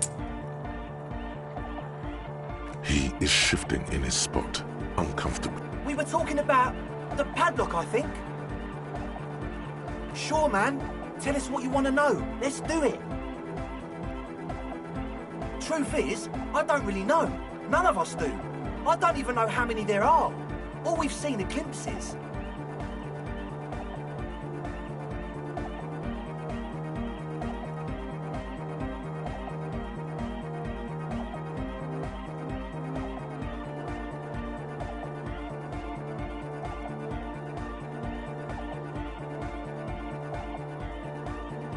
Yes, there's also... This machinery is of the deeply... When I first scouted the place, back in February, it was abandoned, empty. Took some time getting the crew together. So about 2 weeks ago, we came here hoping to set the... One of them has wires running into bowls of water. Why? Andre, tell him about the feeling. Oh, and it felt like there was something in there... No! Which other one? I'm not as in tune with my emotion. Felt like silence. For this man, even regular silence is awful enough. But that was... Not exactly. We've just seen someone who we think is a woman go in and out of the church. A couple of times. And we felt someone, or something, eyeing us inside. But that's kinda it.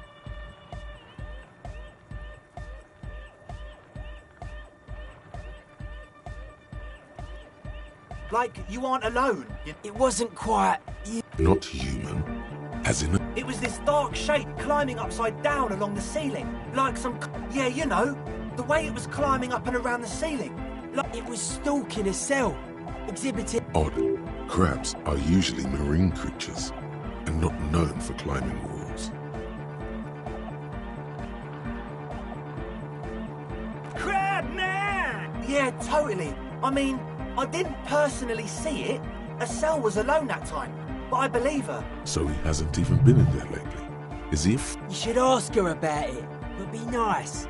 Don't tell her you don't believe in the crab. There probably is no crab man. Don't let them draw you in with this nonsense. You should talk to Noid about that. I just got a distinct burnout and dopehead sign from them. Probably jacked up to some snuff station too. Probably, very likely. Well, honestly, I can't. This is a below-feeble attempt at avoidance. Basically, he is attempting to weaponize idiocy.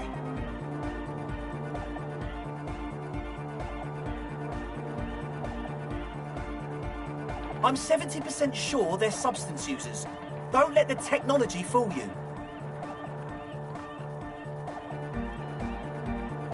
Sure. What?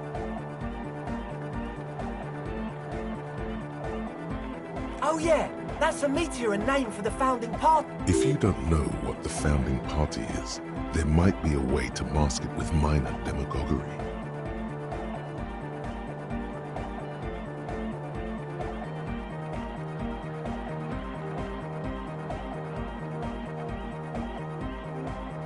You know, of Meteo, concerning Meteo. Meteo, a country on Muindi, on the Muindi Isla.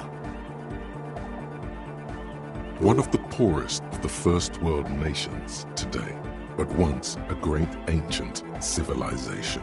Capital? Come to think of it, I've never really looked them up, you know. I can't give you a precise definition, but they're a very powerful religious organization. Yes? Yes. What? Yeah, good to have, bitch to carry. When I first scouted the place, I did some reconnaissance. I'm not sure the church even has running water. Oh. It's the one they sell at the fuel station. It's like he's lying to you, my liege. But he's slippery enough that there's nothing for you to grab hold of.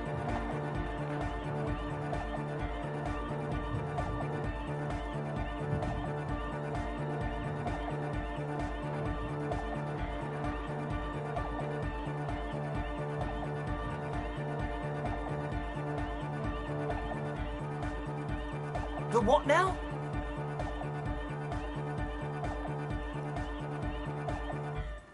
Oh, the old... He's like an actor. Look into the souffleur. I have a major sinus infection. Stuffy nose. We all do.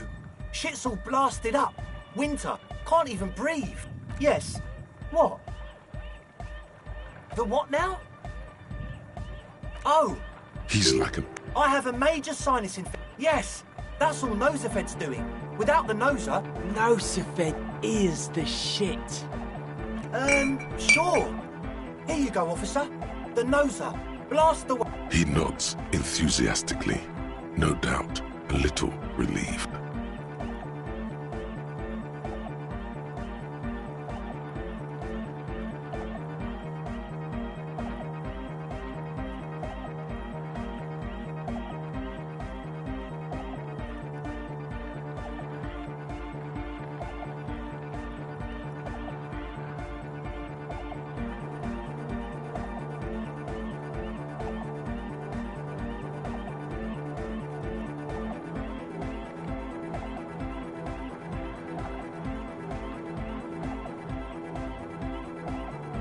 As always...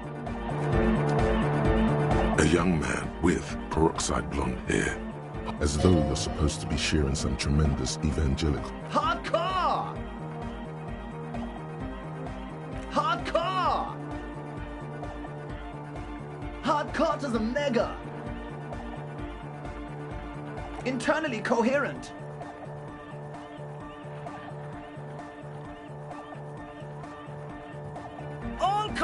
All right! Yeah!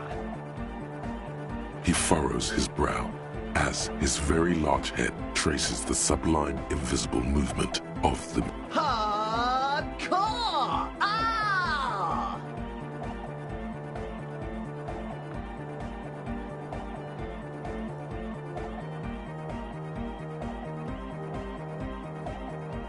Is it though?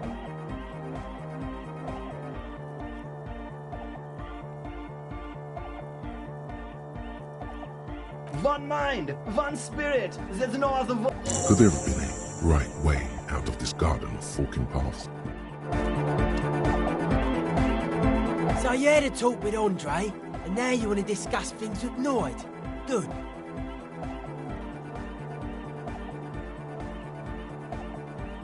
It's good you talked to Andre first. Gave me time to get a reading on your sign.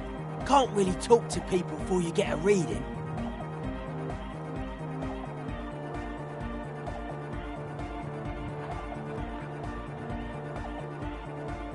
Yeah, gotta compare.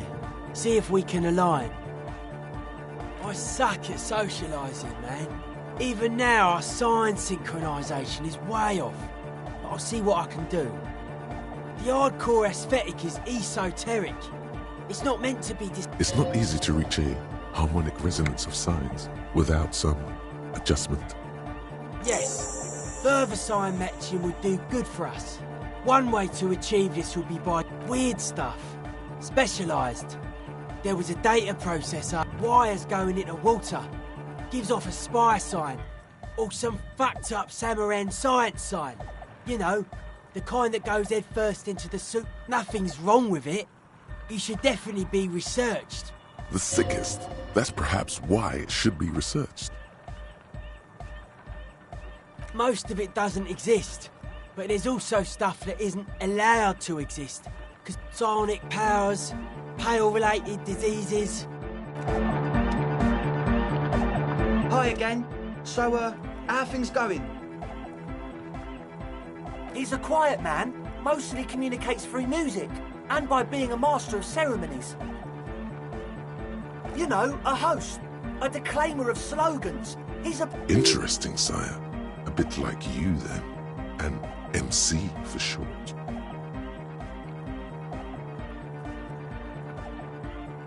Well, he's just kind of here. I don't really know how to communicate with him. Yeah, sometimes.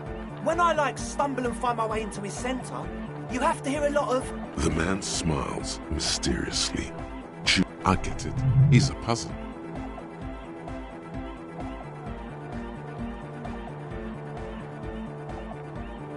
As always, we'll be right here.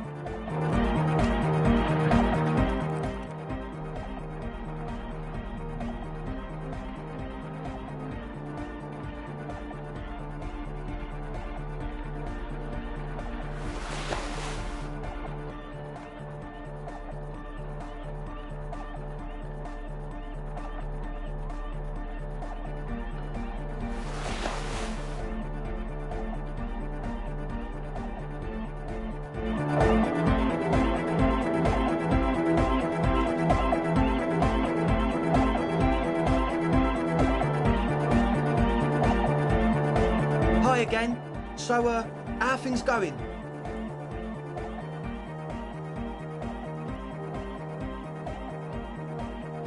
As always.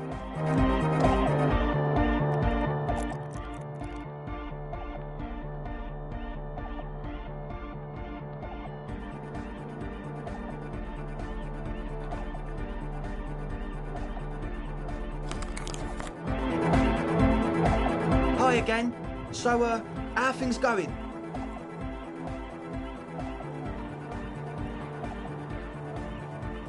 As always.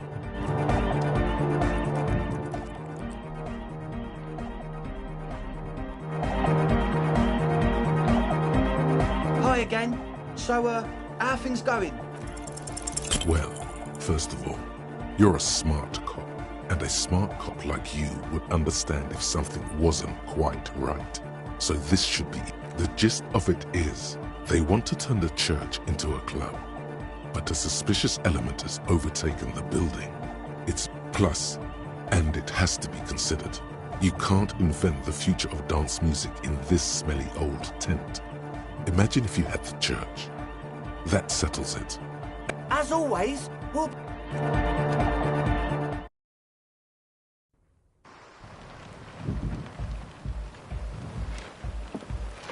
Yes?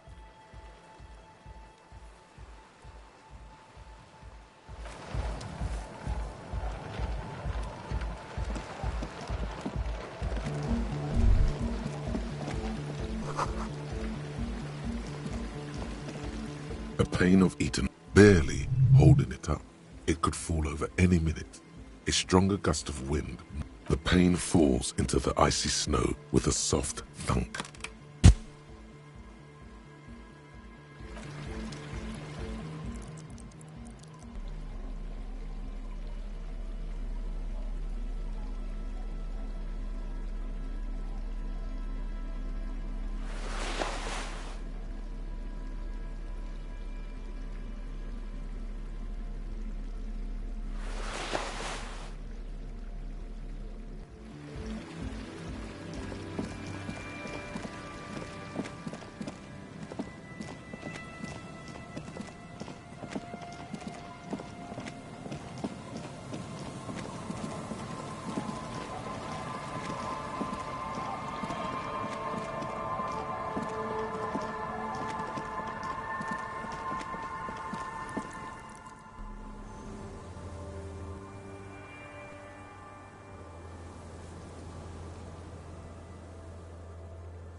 Droplets of rain fall on the white on blue police livery. Do something important?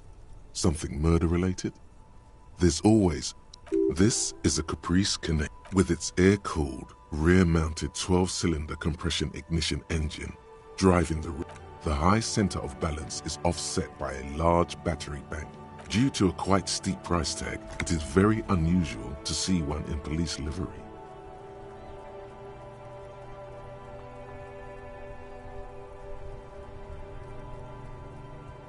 Mm-hmm.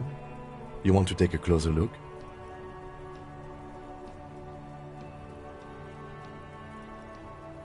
$130. I reckon that's a 7-liter V12 there.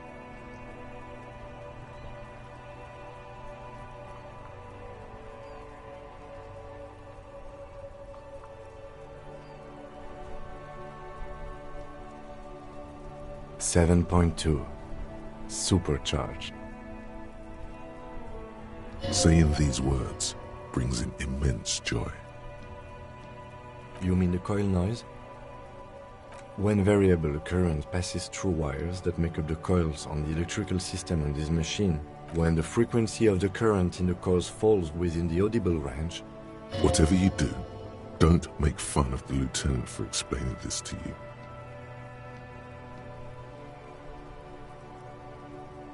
I have pretty much maintained my vehicles by myself ever since one was assigned to me. There's pride in there. A trained driver knows his ride.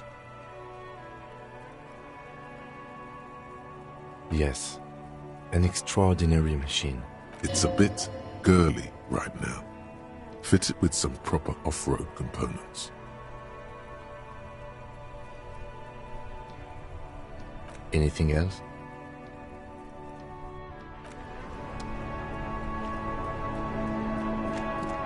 Inside, you see a set of steering levers, a radio microphone, a pull-out toolbox, and the soft glow of the fuel preheater gauge. As you tap on the gauge, the indicator pin jerks as if startled. It's in the small blue sector, indicating the engine is cold. No, that's enough fun with the foldable headlights. I know they are mesmerizing. They're also fragile. I'm not going to turn it on for you again. This is Precinct 57. How may I assist you?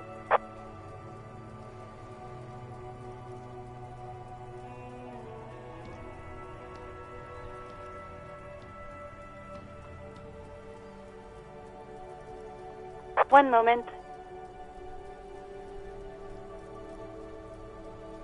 Can you please describe the body? Age, sex, cause of death? We suspect he might have been inebriated when he fell. Any signs of violence? No field autopsy necessary. You can hear her quickly typing. What about his belongings? Did you examine his clothes? Any information on the library card? Good. You have a lead. Do you and Lieutenant Kitsuragi want to take the case, or should I assign it to someone else? I have assigned the case to Lieutenant Kitsuragi. Please follow up on this library lead to identify the man. That's all for now. Thank you for reporting in. Is there anything else I can do for you? I'm afraid they're closed. It says here that the library is open from 10 a.m. to 6 p.m. We should try again during business hours. Anything else, Detective? 57. In the cabin, you see a set of...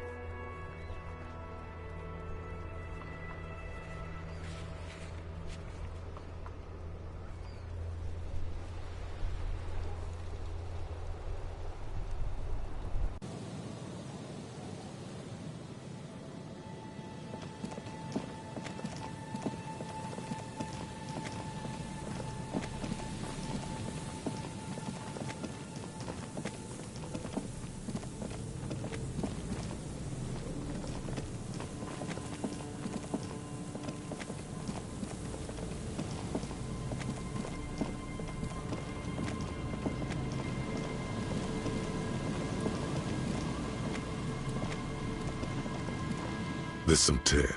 An empty... No. A tragedy. He shakes his head with... Whoever took Red Astra is the black market...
A police badge on which you see the photo of a man.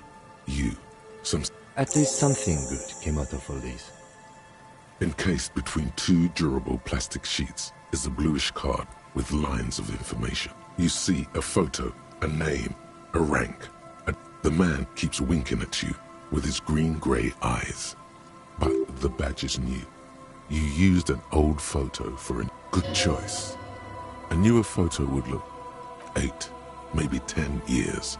The guy in the picture is rather good-looking. He's got a nice... What do you think? His face is already contorted by the expression. Although it looks less, the badge in your hand shines as you rotate it, catching light. Harrier. That's long for Harry. So you are Harry. Evrard was half right. Probably not a lot of people know your full name. Whoever told him you're Harry Dubois didn't.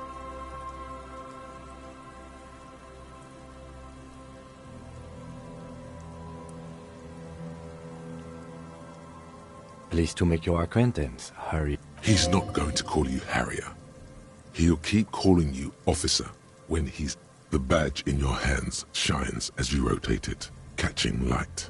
You see lines of information. Lieutenant W. Freighter. The lieutenant is a rank above sergeant and below captain. It's the highest rank in the RCM that still does fit. The title of Freighter is added to your rank when you decline a promotion to a higher rank. In your case, captain. You have declined twice, thus you're W. Freighter. There are many reasons one would do this. The rank above you in your precinct's décomptage might be taken, or sometimes promoted officers do not want to replace their superiors out of respect. And sometimes they just prefer the type of police work available to their current rank. In your case, lieutenant. Heavy-duty case-solving machine.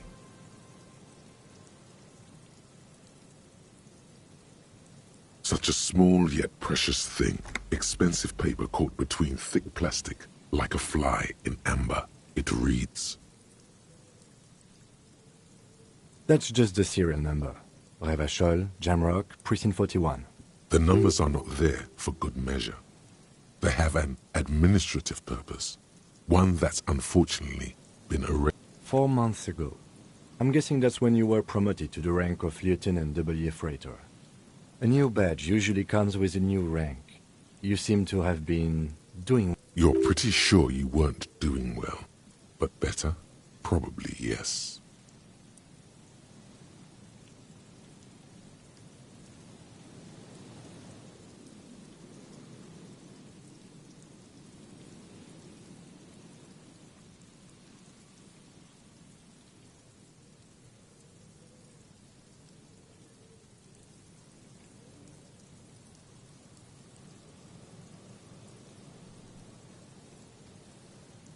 A lot can happen in 4 months, especially in winter. The winters are never easy on you. Yes, it's the designation of your precinct. 41, like mine says 57. The 57th is... It's a tough station to work in. You have all of Jamrock to cover. That district should have 3 precincts, but money is what it is. It's no wonder you are like you are, he thinks. But then again, it's a legendary district, and a hell of a station too. It must be an honor and a curse to work with people like Price, Roberts, Feuerbach, Dimitri. Suddenly, names from... He knew all those people, although they're not from his station. They must be big. And you? Is it an honor to work with you? Don't ask him. Ask yourself. The badge in your hand shines as you rotate it,